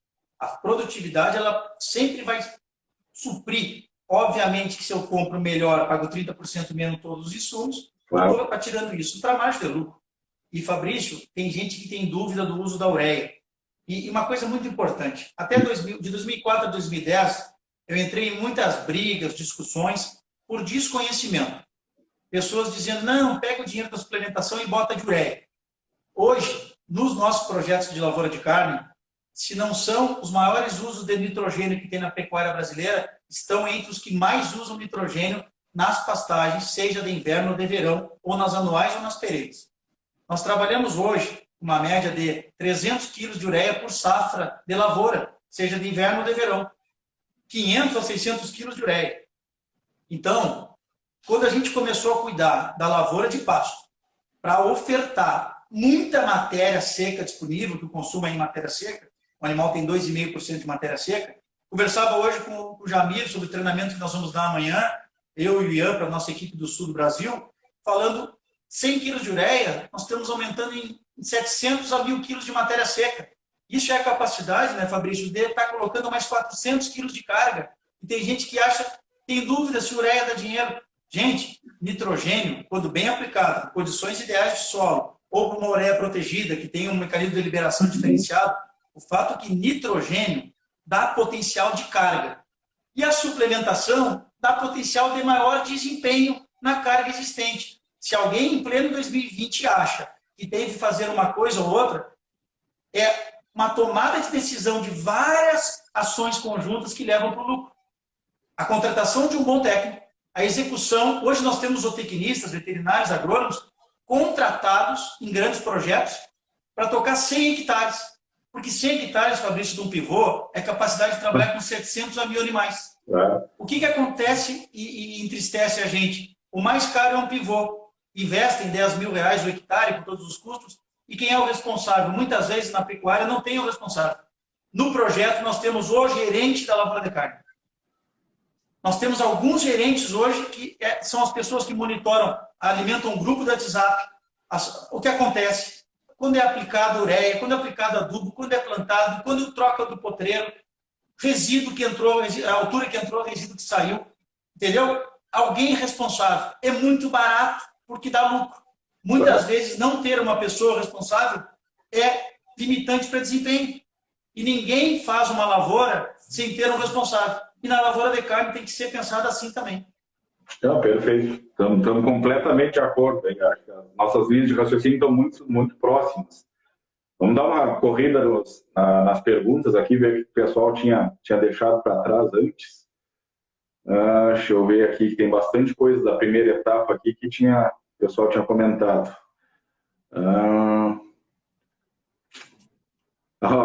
Uma pergunta que é um comentário do Jamir, né?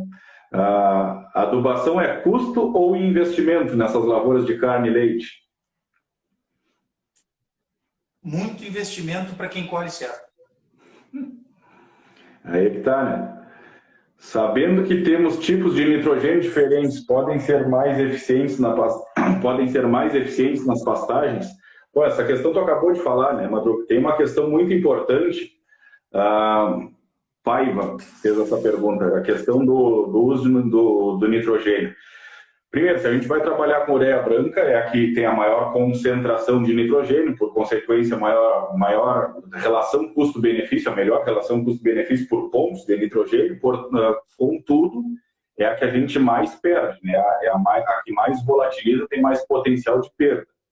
Tem bastante gente em área de pastagem que prefere, por medo, regiões, por exemplo, quando trabalhava com o Gabriel Fernandes na Estância Santa Maria, é uma região em Pedras Altas que tende a chover pouco e é comum que, mesmo marcando, negue as chuvas. E daí, obviamente, tem nas partes irrigadas, mas nas partes não irrigadas da propriedade tem pastagem como um todo, inclusive as produções de semente do Azevém BRS Ponteio, né?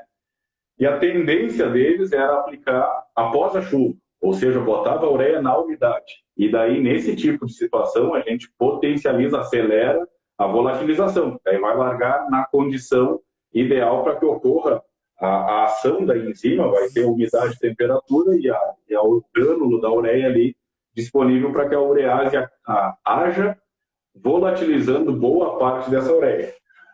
Essa ureia branca, o ideal, pessoal, é que a gente consiga fazer. Por que isso funciona? Por que se faz a tal da aplicação no seco na lavoura de arroz? Por que a primeira aplicação de ureia é feita no seco, de preferência imediatamente após a aplicação se faz o início da irrigação? Porque o solo, estando seco, está com seu espaço poroso disponível e a água da irrigação, ou se chover em cima, ou de ambas, que seria o melhor, vai derreter o grânulo da ureia, ela vai infiltrar, tem espaço, suficiente espaço poroso do solo ocupado tão somente por ar, e consegue infiltrar essa água e vai guardar o nitrogênio junto. Então, a perda, nesse caso, é mínima. Se chover em cima, então, o aproveitamento é o melhor possível. Ou se a gente puder irrigar, seja por pivô, seja por inundação, no caso do arroz.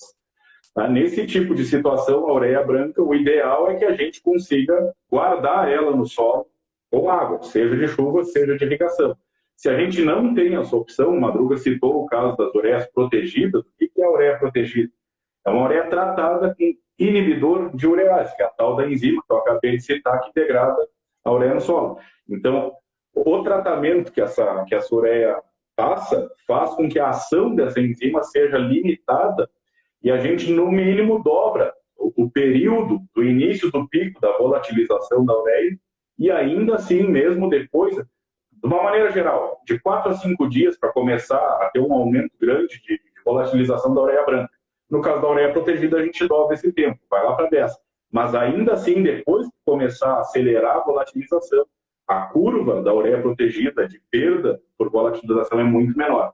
Então, dependendo da região que se tiver, se é que nem o caso do Gabriel, que eu acabei de citar, que é uma região que chove pouco, que é mais arriscado, ou que a gente não tem a irrigação, a ureia protegida tende a se pagar, porque a gente perde bastante. Chamando a atenção para outro detalhe, período quente tem relação direta à ação da enzima com umidade e temperatura, assim como qualquer metabolismo. Então, temperaturas baixas, épocas mais frias, tende a diminuir essa perda. Isso ocorre mais nas adubações iniciais, agora de abril, maio, por exemplo, sempre tem o bendito veranico. Ontem, antes da chuva, chegou a estar 30 graus em Pelotas, né? Então, a aceleração da volatilização vai depender da temperatura e da umidade. Fabrício, colaborando, nós, por uma segurança, quando se faz a compra de todo o insumo prévio ao trabalho, nós vamos trabalhar com 3 a 4 aplicações de ureia, porque a gente faz o que a pesquisa recomenda, o que a gente acaba fracionando. Tem um aumento de operacional? Tem 20, 25 reais para aplicação, se é de avião é 40, enfim, varia de acordo com detalhes, mas o fato de fracionar esses 100 quilos de ureia por aplicação, muitas vezes faz que eu alongue meu ciclo mais 60 dias, porque eu estou sempre dando mais condição de folha. Nós trabalhamos, Fabrício, por segurança, nós trabalhamos numa região extremamente instável de chuvas. Pode chover 90 dias, como pode ficar 90 dias falhando as previsões de chuva. Então, nós trabalhamos sempre com pelo menos uma compra da ureia. Se são 3 aplicações, uma. Se são 4 aplicações, uma das 4. Uma ureia protegida. Para ter aquele tiro na guaiaca na hora que precisa dar. Porque se a gente faz uma rotação, os animais ficam 21 dias, a 28 dias até retornar, eu preciso, nesse intervalo de tempo, aplicar o meu nitrogênio para ter alta produção de massa.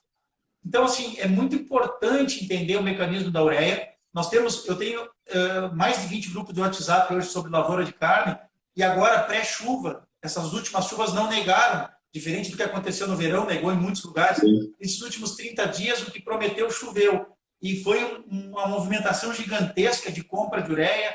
Graças a Deus, o dólar colaborou também, deu uma baixada na ureia durante os 10 dias, que muita gente aproveitou. O fato é que muita gente aplicou ureia, e aquele pessimismo das pastagens desse ano mudaram. Tem muita gente que semana passada entrou em pastagem. Santa Vitória, eu vi a Zevém, um amigo Gotuso lá, mostrou umas fotos de gente com 25 centímetros, a Zevém dando boca já. Então, assim, nós temos condições de produzir muito mais. E aí a escolha do adubo, eu não falei, né, tu é o professor desse assunto, mas eu me sinto à vontade. Os 2 tipos de adubo que eu direciono para os projetos de lavoura de carne, que a gente está sempre costurando com assessorias técnicas especializadas, ou é o DAP, ou é o 2700. Lugares que precisam repor potássio, a gente trabalha com cloreto de potássio, ou com uma ureia cloretada. O fato é que, assim, não abrimos mão, se possível for, sempre possível, né? Trabalhar com esse N na base, porque o arranque da planta faz diferença. E outra coisa, Fabrício, todos os nossos projetos que nós temos como ideal, nem que a gente consiga fazer o ideal sempre qualquer cultura é plantada na linha, com adubação na linha. Então, na aveia, a gente trabalha com a aveia plantada na linha, o azevém a lanço fechando as linhas, e todas as outras culturas que a gente implanta é plantado na linha, com adubo na linha. Isso nos dá 30, 40 dias de antecipação de entrada na pastagem. Gente, isso paga o adubo, sobra para comprar outras coisas. Se eu entrar 30 dias antes, eu pago a suplementação de 120, 150 dias do período. É de uma série de tomadas de decisão acertadas que começa a sobrar dinheiro, e não é pouco dinheiro. Então, assim, Fabrício, nós temos projetos que começaram com 50 hectares, hoje estão com 500, porque a gente vai criando vários módulos dentro do sistema. Porque não precisa trabalhar com 500 no módulo só. Então, pode ter vários módulos de 100. Entendeu? Isso que é legal, não é engessado. A gente adapta a região, ao piso, à praça, à guarda, bebedouro natural, artificial. Tem uma série, água de qualidade. O animal não morre por falta de água na aveia e no azevém. Só que está proporcionalmente ligado, o consumo de matéria seca está ligado à qualidade de água. Ah, não, mas o meu azevém eu deixo os animais, eles não vão morrer nos primeiros 60, 90 dias, porque tem 85% de água, 15% de matéria seca. Só que eu poderia estar ganhando 1,3 kg e estou ganhando 700, 800 gramas. Tá que limita desempenho a água. Show de bola. Não, mais uma vez tu comprova aí o conceito da lavoura de pasto transformada em lavoura de carne. Essa questão de em linha ou a lanço, eu concordo plenamente contigo. Eu já tive casos aqui de dividir uma lavoura, que uma parte da lavoura era de milho e outra parte era de soja, e a gente colheu separado, né? E a parte que eu colhi primeiro fiz a semeadura de avião, né, para ganhar tempo, e a parte que eu colhi depois fiz em linha, e a aveia em linha cruzou por cima da outra, que tinha quase um mês de diferença de semeadura, né? Então, essa função do adubo na linha, eu concordo plenamente contigo. E uma coisa que é interessante, tu falou em potássio aí, a gente tem, a maneira eu citei lá no início, que a gente perde muito potássio, ele é muito móvel, tanto no solo quanto na planta. A única maneira da gente ciclar potássio é com planta, tem que ter a cobertura. E, para ter uma ideia, falou aí do DAP e do 2727, tá? Nitrogênio e fósforo nos 2 adubos. A questão do fósforo, que é obviamente que ele vai ficar enterrado aí, como eu disse, a gente enxerga, se a gente não botar adubo na pastagem, a gente enxerga as linhas da soja numa pastagem no inverno seguinte.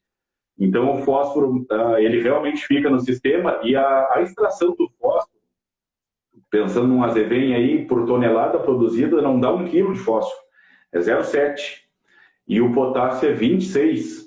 Então, é bem a extração e a exportação do potássio para cada tonelada de azevém produzido aí é bem superior. E a gente tem que ter, inclusive, a gente está com alguns projetos de pesquisa, DILP, alinhando alguns detalhes com a Iara aí para nós começar a fazermos algumas adubações lado a lado. Aí, o adubo base, referência seria o 2727, e nós começarmos a colocar alguns adubos com NPK, cálcio e enxofre também, com umas adubações mais completas, justamente para a gente avaliar a produção de matéria seca também, porque eles já têm alguns trabalhos em andamento, alguns resultados, e tem dado muita diferença em produção onde tem potássio na pastagem. A arrancada do projeto inicial, no ano 1, eu sempre tento fazer uma projeção para 5 anos. No ano 0 ou no ano 1, ano 0 antes de começar, ano 1, ano que começa. A análise de solo é o nosso norte. Então, assim, temos vários agrônomos parceiros que nos dão assistência, que estão junto com a gente nos projetos. Então, assim, se pedir potássio, se pedir enxofre, se pedir alguma coisa diferente do que nós estamos conversando, claro, é que depois de tu arrumar um sistema, né, Fabrício, a gente depois, no segundo, terceiro, quarto, quinto ano, a ciclagem de nutrientes é tão grande, a reposição é tão grande via dejeto, urina, esterco, que acaba que, assim, tu acerta a casa na arrancada, áreas que se repetem a lavoura de carne. Por isso que eu digo, tem um modelo de lavoura de carne que é na integração e tem áreas exclusivas de lavoura de carne, claro, porque muitas vezes tem que ser avaliado isso, né, Fabrício? Às vezes eu tenho propriedades que têm brigas familiares, porque o lavoureiro não quer pecuária, o pecuário não quer lavoureiro. Eu digo, vamos fazer o seguinte, no primeiro momento vamos criar a lavoura de carne e vamos deixar a votação para o segundo momento. Vamos fazer todos os princípios da lavoura aplicados aqui e vamos deixar no primeiro momento a briga de lado e vamos concentrar energia aqui. O que é bom do lavoureiro vem para cá, o que é bom do pecuarista vem para cá. No segundo ano, a gente avalia financeiramente. E aí a gente começa a construir um ambiente saudável, mentalmente saudável e financeiramente. Aí a gente começa a construir um segundo momento, que é que quem consegue fazer integração ganha muito mais dinheiro. Nós temos propriedades hoje que tem soja, tem aveia, colhe aveia para grão, colhe aveia para semente, depois termina gado semi-confinado ou confinado com aquela aveia colhida, ou seja, gera 4, 5 mil reais. Gente, nós estamos falando de sobrar, nós temos 80% da pecuária no Brasil que está praticamente empatando ou dando prejuízo. Quando eu falo desses ganhos, para quem não está acostumado com a cifra da pecuária, Fabrício, a média de produção no sul do Brasil são 80 quilos de carne por hectare. Cerca de 500 reais. No Brasil Central, que a taxa de lotação é maior, se trabalha aí de 150 a 200 quilos. Porém, a lucratividade é mínima ou inexistente. Quando eu falo que nós trabalhamos em 6 meses com produtividade de 400 a 600 quilos e podemos trabalhar com 1.000 quilos em 12 meses, eu estou falando de 10 vezes a média do que a região sul do Brasil produz de pecuária. Então, eu estou falando, sim, de produzir de forma bruta 6 a 7 mil reais, enquanto a média produz 500 reais. Por isso que a pecuária ela é execrada, por isso que ela é extinguida de vários sistemas. Porque realmente, se fizer pecuária na média, não dá dinheiro. Agora, a pecuária de alto investimento, e a lavoura de carne é uma bandeira de alto investimento para alta colheita. Por isso que ela deixa muita margem. E por isso que eu digo, comece fazendo bem feito. E a integração, Fabrício, a integração é a forma mais barata de fazer, porque o maquinário existe, claro, as pessoas existem, e ela ocupa um espaço da propriedade, Fabrício. Eu tenho visto muitos trabalhos de vocês, ela ocupa um espaço que está máquina parada, pessoas capacidade parada, que estão ali ociosas. Ontem eu fiz uma reunião, nós vamos fazer um treinamento de gerentes do Luiz Augusto, da 300. Os gerentes de lavoura são os gerentes de inverno das pastagens. Tem 6.600 terneiros sendo cuidado por 3 gerentes de lavoura de soja, região de Santa Bárbara, Tupaceretã e Juí. O que eu estou dizendo com isso? Que a gente tem que tirar aquele bloqueio. Eu não preciso ser só bom de uma coisa. Eu posso ter curiosidade e buscar a lucratividade do sistema. As pessoas botam muitas travas, Fabrício, que impedem de evoluir. Então, eu sou muito bom no arroz. Seja bom no arroz, seja bom na integração. Seja bom no arroz, na soja e na pecuária. Porque dá para conciliar tudo. E a gente está cheio de exemplos, precisaria de um mês para falar de exemplos. E a gente está nervoso com essa questão do Covid, de não conseguir estar no dia a dia, todos os dias nos projetos. Mas a gente tem muito resultado legal, e isso faz a gente ter vontade de implantar projetos como esse. E isso é contratar gente boa, consultoria, insumos, tecnologia, adubo, semente, ureia, técnico, suplementação. Quando envolve tudo isso com execução, é lucro. E eu não estou fazendo discurso político. Eu apresento, nós temos uma planilha de lavoura de carne. Essa planilha vai tudo que é custo. E quando chega no custo, eu coloco 5% de depreciação de qualquer tratorzinho velho que é destinado para a pecuária, e ainda coloco R$200 de gastos gerais, de coisas que muitas vezes não se usa, para ter margem de segurança. Por isso que os nossos projetos têm uma robustez de investimento, porque tem muita margem de coisa que nem se gasta. Mas se não se gastar, é mais margem de lucro. Claro. Não, perfeito. Fez de novo, nós estamos muito alinhados. Eu dei uma provocada nessa questão do cloreto, do potássio, porque tu falou, né? Mas e todo o discurso que tu fez depois está completamente de acordo com outra frase que eu tenho dito bastante, que é a gente simplificar para garantir a operação. Primeiro a gente faz, depois a gente aprimora. Então, tu deu o exemplo perfeito aí de começar com as coisas mais básicas e depois que o troço encaixou, que de fato, inclusive, se percebeu que dá retorno, daí vai colocando, bota enxofre, bota potássio, se for o caso. Falando nisso, naquela pergunta do nitrogênio, sulfato de amônio também é uma possibilidade da gente utilizar. Se tiver deficiência de enxofre, dá para colocar, e a perda deste adubo, daí como o nitrogênio já está em forma de amônio, que é prontamente disponível para a planta, a perda não existe, né? Não é que não exista, mas é muito abaixo da questão da ureia branca, né? Então é uma outra opção aí de adubação nitrogenada que a gente coloca enxofre junto, corrige um pouco de enxofre na área também. Mas, se a gente tivesse combinado as falas, não estava tão certo.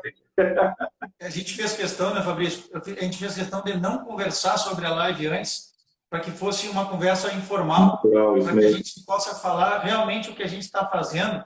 E aí eu queria mandar um abraço, eu vi um amigo que entrou aí, o pessoal da Fazenda Esperança aqui do Alegrete. Nós temos módulo de lavoura de carne, Rafael e Paulinho, o Leonardo Mazei é um exemplo muito, muito importante, porque assim, mais do que a gente querer, o produtor tem que querer. O Leonardo Mazei é um produtor que em 2015, 2016, procurou eu e o meu colega Rodrigo Miranda, que é nosso representante técnico aqui do Alegrete, e disse assim, se está fazendo isso em outros lugares, eu quero fazer na minha casa. E começamos com 72 hectares. Hoje nós temos 258 hectares. Este produtor reduziu a idade de abate de 4 anos e meio para 18, 20 meses. Esse produtor entregou mais de 800 hectares de campo arrendado, porque botou o que tinha nas 250 em 800 arrendado, nas 250. Nesse produtor, a gente tem todas as ferramentas trabalhando junto. Eu queria mandar um abraço para o meu amigo Henrique Dornelles, por dado. Hoje eu teria que ter ido lá fora, só que a chuva estamos com um trabalho bem legal lá, Fabrício. Por isso que eu digo, não tem a escolha de uma ferramenta. Claro. Nesse projeto lá do Henrique, do Dado, nós estamos com integração lavoura com soja, integração com a lavoura de arroz, perene tropical implantada para desmame dos terneiros. Já colocamos 5 terneiros por hectare nas braquiárias plantadas em dezembro. Temos anuais de verão, o uso do sudão em áreas de arroz, rotando com arroz. Então, assim, o legal disso tudo é que nós temos muito mais potencial e a gente não precisa olhar para o lado. Na nossa frente tem os potenciais verticais. Eu trabalhei na minha juventude com muito campo arrendado, no município de Piratini, Pinheiro Machado. E a gente tinha muito campo arrendado de lotação baixa, porque os campos eram ruins. Hoje eu digo, nós temos projetos com 200 hectares, trazendo mais dinheiro do que projetos de 1.000, de 1.500, de 2.000. Porque está colhendo certo, está investindo certo. Isso que é legal da gente trazer para uma live e mostrar para o técnico que está indo para o mercado de trabalho que dá para fazer diferente, dá para fazer melhor, e 80% é manejo, não é dinheiro. 80%, se não for mais, é manejo, não é dinheiro.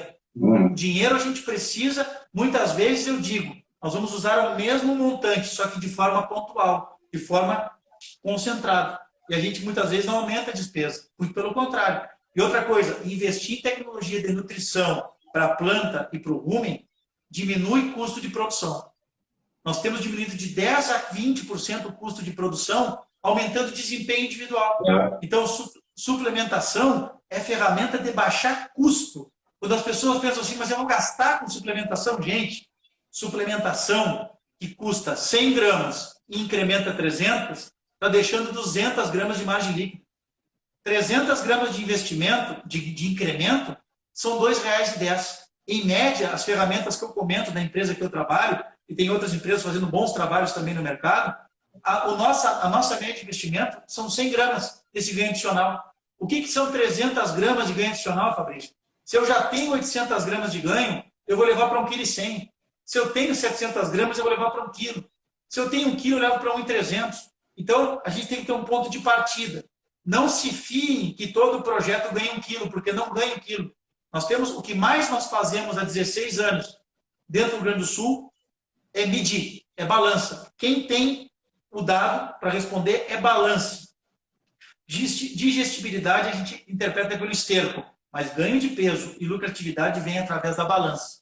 Então é isso. Tem muitas ferramentas, só que não desconsiderem a adubação de rumen. Nós temos uma equipe gigantesca, Fabrício, tu conhece boa parte dela, na região de Pelotas aí tem o amigo Rodrigo, fazendo um belo trabalho também, em Bagé, um abraço para o Emerson também, pessoal. Nós temos, não quero falar em nomes para não faltar, são 50 nomes no estado. Busque um atendimento personalizado. Assim como a gente precisa personalizar projeto, nós temos ferramentas nutricionais para atender cada tipo de objetivo. Nós temos suplementações que incrementam 100 gramas, 200 gramas, 300 gramas, 400 gramas. Cada uma tem um custo, mas todas têm a sua margem. É como a adubação. A adubação cabe no sistema. Uns têm dinheiro e com 200 quilos colhem o que querem, outros têm dinheiro com 300 quilos de adubo colhem um pouco mais. Mais importante do que quanto investe é quanto sobra. O desembolso, ele é problema quando não sobra. Pode ter certeza que tudo que a gente conversou nessas 2 horas hoje aqui é para sobrar dinheiro. Eu me retiro. Eu faço colegas hoje entrar na lavoura de carne para trabalhar por 10% da margem líquida do hectare. Eu pego colegas saídos da faculdade que querem se empregar, coloco eles por 10% da margem líquida. Porque 10% de R$1.000 é R$100. Vocês da lavoura, na consultoria, dão exemplo disso. E por que nós, na pecuária, não devemos copiar o que tem de bom? Perfeito. Essa questão, tu volta um pouco ali no que eu tinha falado da questão do custo, aquela frase que eu falei do vídeo que eu gravei lá do custo por hectare é uma conta burra, tá bem alinhado com isso daí. Na verdade, o que eu chamo a atenção, pensando nas lavouras, a conta que a gente tem que fazer é custo por saco produzido. Então, se respondeu em produtividade, no final das contas, o custo foi menor, né? Não foi maior por hectare, mas tu vai relacionar com a produção que tu teve, com a produtividade que foi gerada ali. E outra coisa que tu falou, eu vou reafirmar esse negócio da balança.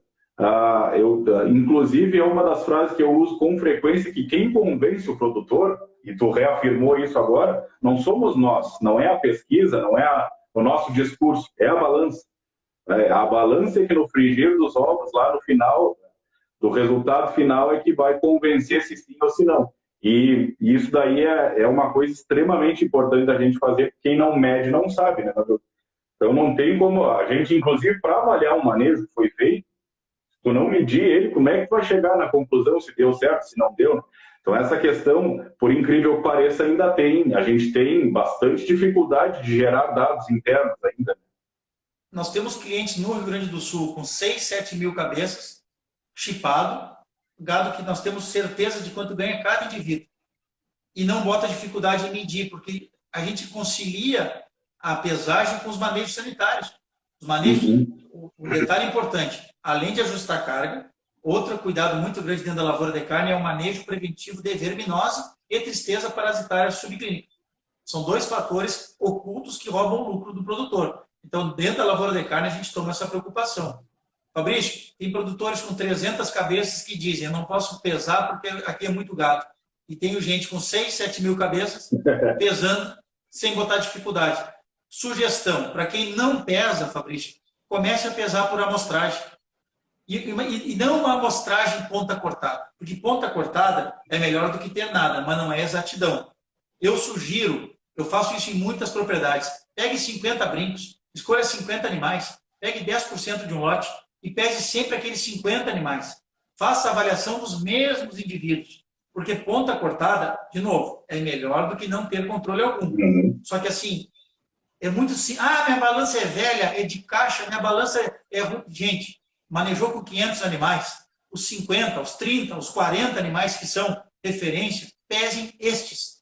Não botem dificuldade no seu lucro. Não medir é não investir. Quem não mede, não investe, não ganha dinheiro. Claro. A lavoura investe porque mede. A lavoura investe porque mede. A pecuária que investe, ela mede. Eu tenho grandes propriedades hoje que estão aumentando o investimento em pecuária, colocando pivô, 6, 7 pivôs de projeto para a pecuária, porque tem convicção do lucro.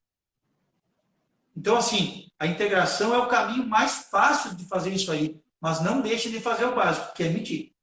Perfeito. Vamos ver se a gente acha outra pergunta aqui, que tem bastante coisa para trás.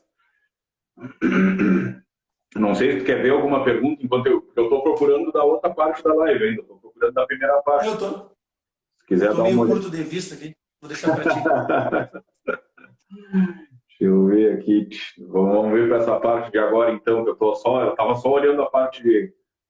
Eu vi que uma pergunta na outra live ali, na primeira live, sobre o tipo de suplementação. Era exatamente a pergunta que eu ia te ler aí. Qual o tipo de suplementação de terneiros em recria? Quem é que fez? Curtinaz, HL Curtinaz. Muito importante. O que um suplemento não pode ter na pastagem de inverno? Ureia. Erro grosseiro e não é difícil de encontrar. Não pode utilizar suplemento com nitrogênio não proteico, com ureia. Primeiro erro grosseiro. O suplemento que nós trabalhamos, nós temos várias opções dentro da empresa que eu trabalho, mas o suplemento básico, ele tem minerais essenciais para acabamento, para ganho de peso. O cromo é essencial para crescimento de carcaça na recria. O enxofre é essencial para sequestrar o nitrogênio da dieta, aumentar a produção de aminoácido sulfurado, com isso melhora a produção de propionato, melhora o acabamento de carcaça. Então, situei 2 minerais importantíssimos dentro da dieta para recria e para terminação. Um bom suplemento para pastagem cultivada de qualidade precisa ter minerais essenciais com funções metabólicas bem definidas e energia, porque uma coisa importante, quando a gente dá 200, 300, 400 gramas de suplemento, nós não estamos pensando em alimentar o indivíduo que tem 400 quilos. Nós estamos alimentando a flora de rumen, bactérias, protozoários e fungos de rumen. Essas 200, 300 gramas são para nutrir flora de rumen. É daí que vem todo o balanço do ruminante. Então, 98% do que a gente dá para o ruminante é para o rumen. Então, a suplementação ela respeita isso. Então, eu vou dar um exemplo. Dentro da nossa empresa, dos nossos projetos, o produto de maior desempenho em pastagens cultivadas é o Fosboga Veias-Evem. É um produto que tem 10% de proteína bruta, 60% de NDT, 435 miligramas de monenzina e altos níveis de macro e microminerais, principalmente microminerais. O que acontece? A própria Embrapa mostra muito isso, que até o uso de uma suplementação mineral tradicional é defendida como importante para fazer a reciclagem de nutrientes, via excreção de urina, fezes. Só que a gente está num ponto muito mais avançado, que é não fazer somente a reciclagem de nutrientes, é fazer ganho adicional. Para ganho adicional, e aí eu falei sobre monenzina, para quem não está muito familiarizado, hoje tem muito ionóforo fazer isso. Me escuta? Sim, sim. Não, eu fiz um comentário para as leguminosas, né? Isso, mas assim, de novo, a principal função do aditivo, do ionóforo, é melhorar o ganho de peso, aumentar a conversão alimentar. Todos os aditivos do mercado brasileiro, que são mais de 10 ionóforos, antibióticos, eles aumentam o desempenho, desde que consumido na dose certa. Então, assim, não adianta dizer que tem monenzina, salinomicina, virginamicina, se não comer as miligramas por quilo de matéria seca. Isso aí dá uma outra live, Fabrício, para falar sobre isso. Então, assim, ó, eu chamo de suplemento mineral energético bionófilo. O produto para recria e o produto para terminação, ele pode ser trabalhado o mesmo produto dentro da pastagem de alto valor biológico. O que diferencia de um terneiro de 200 quilos e de um boi de 400 quilos é o consumo. O produto em questão ele foi desenvolvido para atender requerimento de pastagem cultivada de alta qualidade, acima de 14% de proteína bruta. Pode ser trabalhado, o que vai mudar? Um animal de 200 quilos vai comer na faixa de 80 a 100 gramas para cada 100 quilos. Então, um terneiro vai comer 150, 180 gramas por dia. Um boi, do mesmo suplemento, vai comer 300 a 400 gramas. O que muda é os animais jovens comem menos e os incrementos são semelhantes. Estou falando de níveis de proteína como aveia, azevém, trevo e cornichão. Quando se trabalha com pastagens com proteína mais baixa, aí sim, nós temos produtos específicos com nível de proteína mais alto para animais de recria e nível de proteína mais baixo para animais de terminação. Eu estou conceituando o que a gente indica para dentro da pastagem de inverno. Aí nós temos um energético, por exemplo, hoje o Fosbol Aveia Azevém, e o lançamento da empresa que é um mineral adensado com apenas um ionófilo, para um consumo menor. Isso para quem tem limitação de mão de obra. Uma questão importante que ninguém perguntou aí, uso de ração em pastagem. A gente usa ração em pastagem? Usamos. Só que a nossa lavoura de carne, Fabrício, quanto mais o animal colher pasto, maior é a margem de lucro do produtor. Se precisar trabalhar com 1% do peso vivo, estimulem a aumentar a lotação do hectare. O uso da ração para nós nas pastagens de inverno é a ferramenta principal de aumentar a lotação. Para quem não está muito familiarizado com o termo 0,1%, 0,1% é 100 gramas para cada 100 quilos de peso vivo. Quando eu trabalho com 1%, eu estou dando 1.000 gramas, ou seja, 1 quilo para 100 quilos de peso vivo.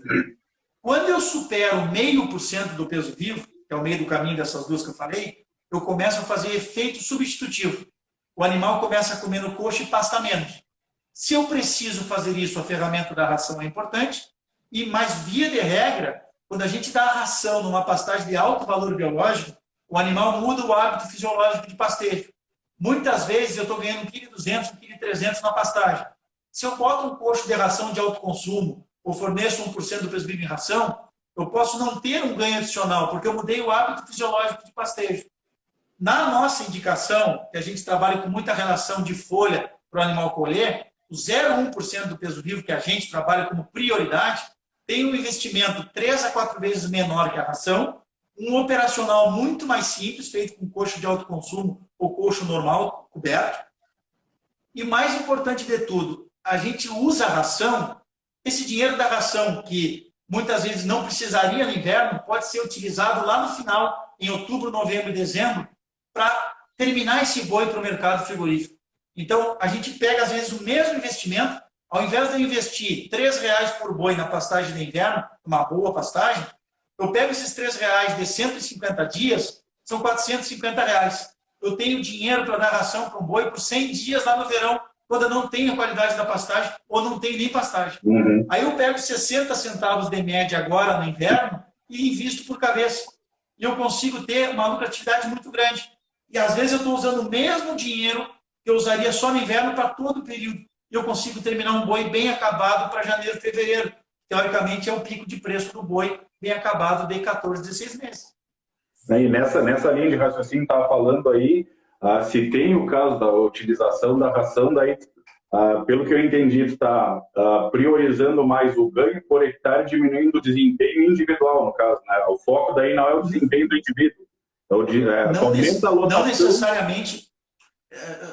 Desculpa, Fabrício, só te cortar para não ficar nenhum mal entendido. Sim. Não necessariamente existe queda de desempenho. Nós viemos comprovando, quando eu tenho uma pastagem com uma excelente oferta, 30 centímetros de aveia, 20 centímetros de azevém, o animal muda o hábito fisiológico de pastejo. Sim, acho que eu me expressei mal, não que vai diminuir o desempenho diário. Mas acontece também. Mas tu consegue aumentar a lotação e ganha, aumenta o desempenho da pastagem por hectare e o desempenho individual tu mantém, é mais ou menos isso, então.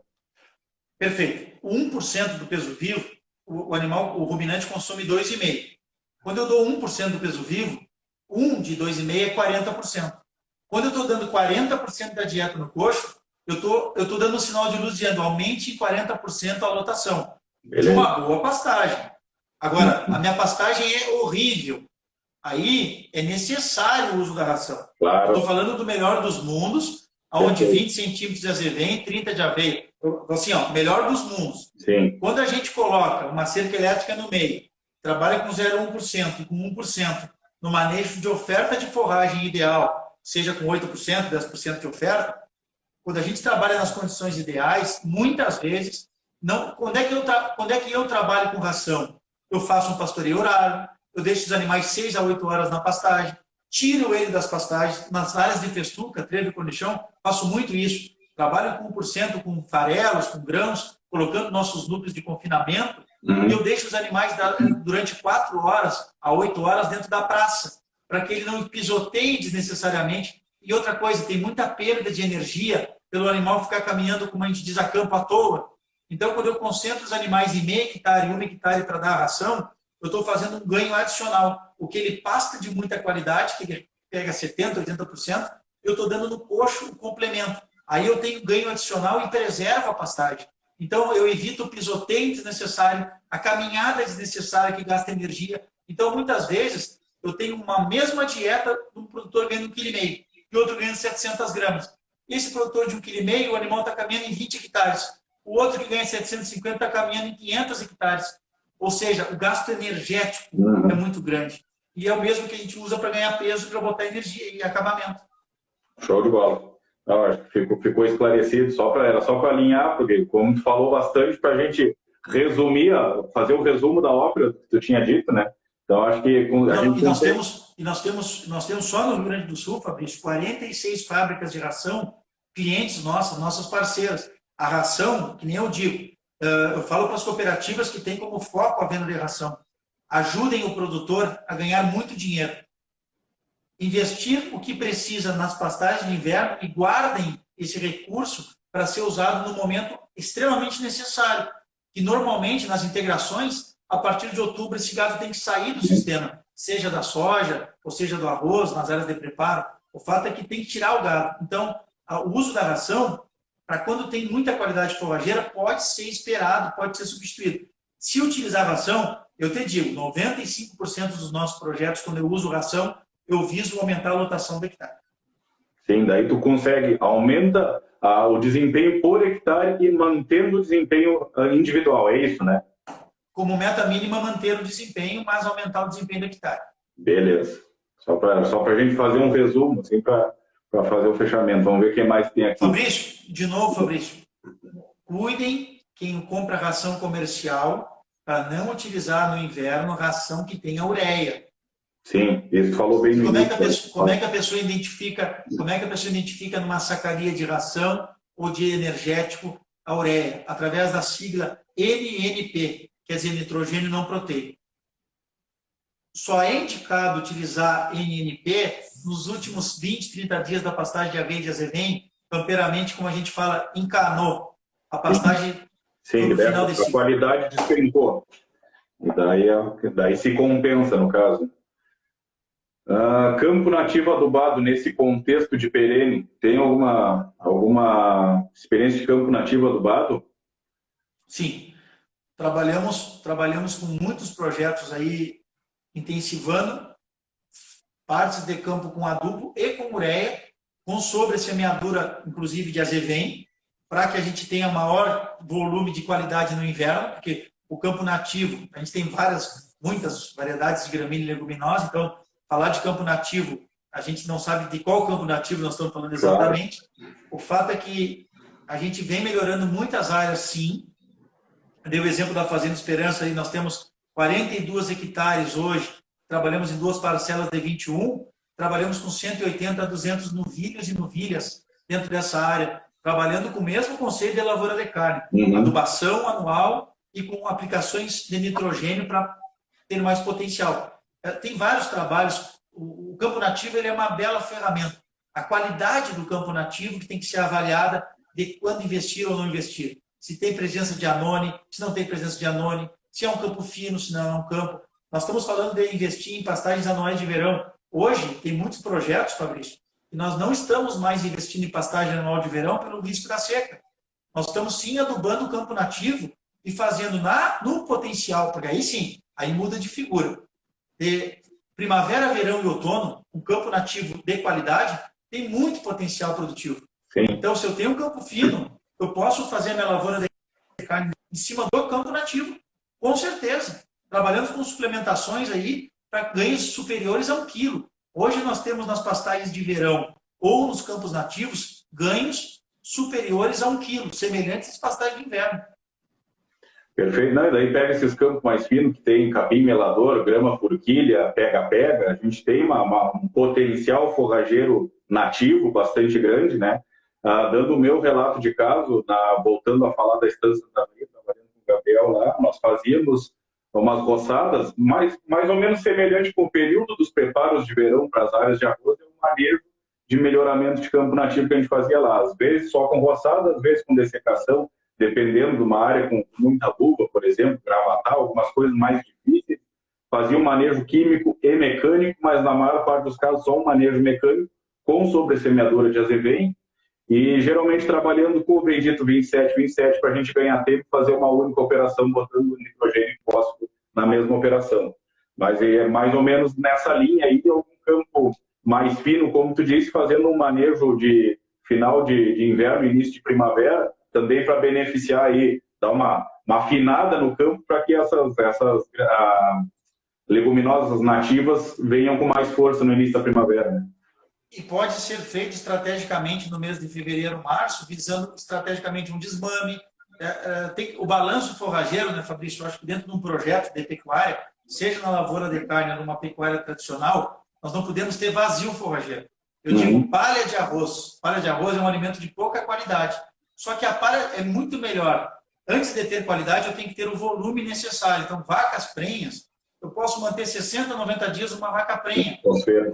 O próprio anone, que é um problema para muita gente, vaca prenha não perde. Se eu trabalhar com suplementação adequada para digerir o anone, serve para um sistema estrategicamente. Ninguém aqui está sendo apologista. Claro. Nós temos hoje, tinha uma live hoje sobre anone, hein? O anone é uma praga, precisa ser combatido, só que tem categorias animais com dentição formada, com uma vaca de cria, que permite ser trabalhado em alimentos mais fibrosos, como palha de arroz, como campo grosso. Então, assim, isso é muito legal, Fabrício.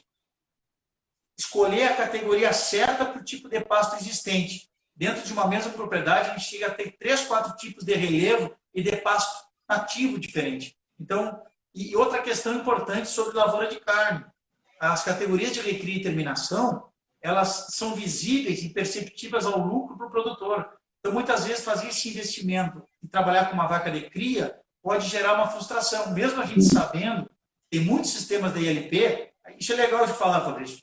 Nós mexemos em muitos sistemas de estação de monta, trouxemos estação de monta para junho, julho e agosto, para ter uma alta eficiência reprodutiva, para aproveitar esse potencial de 4 meses de pastagem de inverno. Então, essas vacas vêm parir no mês de março, abril e maio, entram na pastagem de inverno, tem 90% ou mais de repetição de cria. Quando acaba a estação de monta, está na hora de tirar as vacas. Então, assim, até isso nós estamos fazendo na cultura da lavoura de carne. Não, perfeito. E essa linha, esse manejo tem que ser muito bem encaixado. Inclusive, o exemplo que tu acabou de dar aí, da terneirada nascer quando tem boia, né? Então, tá completamente bem encaixado, né? Acho que a gente vai falando e vai vindo o tema na cabeça e nós vamos emendando a cabeça com a cola, mais ou menos, né? Os assuntos não vão parando, né? Mas é como a gente já previa, né, Maduro? Falta 3 minutos para encerrar a segunda hora de live e a gente já previa que seria assunto.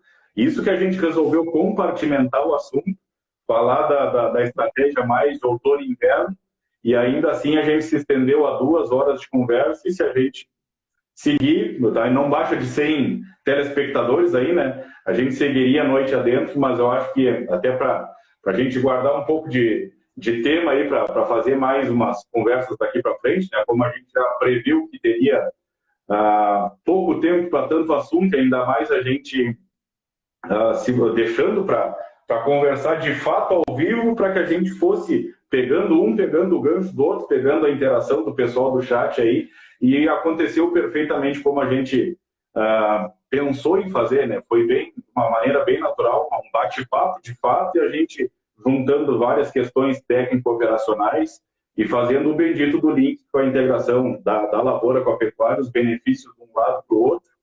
E eu só tenho a te agradecer, Madruga, as pessoas que tu citou aí, uma satisfação para a gente ter o pessoal o Henrique Dornelles e o pessoal da Fazenda Esperança. O Rafael está fazendo um baita trabalho aí, a gente não se conhece pessoalmente, mas tem acompanhado o trabalho do Rafael, seja nas redes sociais, seja dentro da Fazenda lá, trabalho show de bola, a gente acompanha muito por ti também, né? Então é uma satisfação que o pessoal esteja presente, nos dando um pouco de atenção por aqui também. E vamos deixar pré-definido aí para frente, nós fazermos uma outra, ou umas outras, talvez mais umas duas, para a gente conseguir concluir toda a volta do ano, né? Como era lavoura de carne 12 meses por ano, a gente focou num período do ano, vamos tentar fechar o ciclo inteiro aí. O pontapé inicial de uma lavoura de carne é fazer ela de forma mais fácil. Fazer uma lavoura de carne no inverno é o mais óbvio.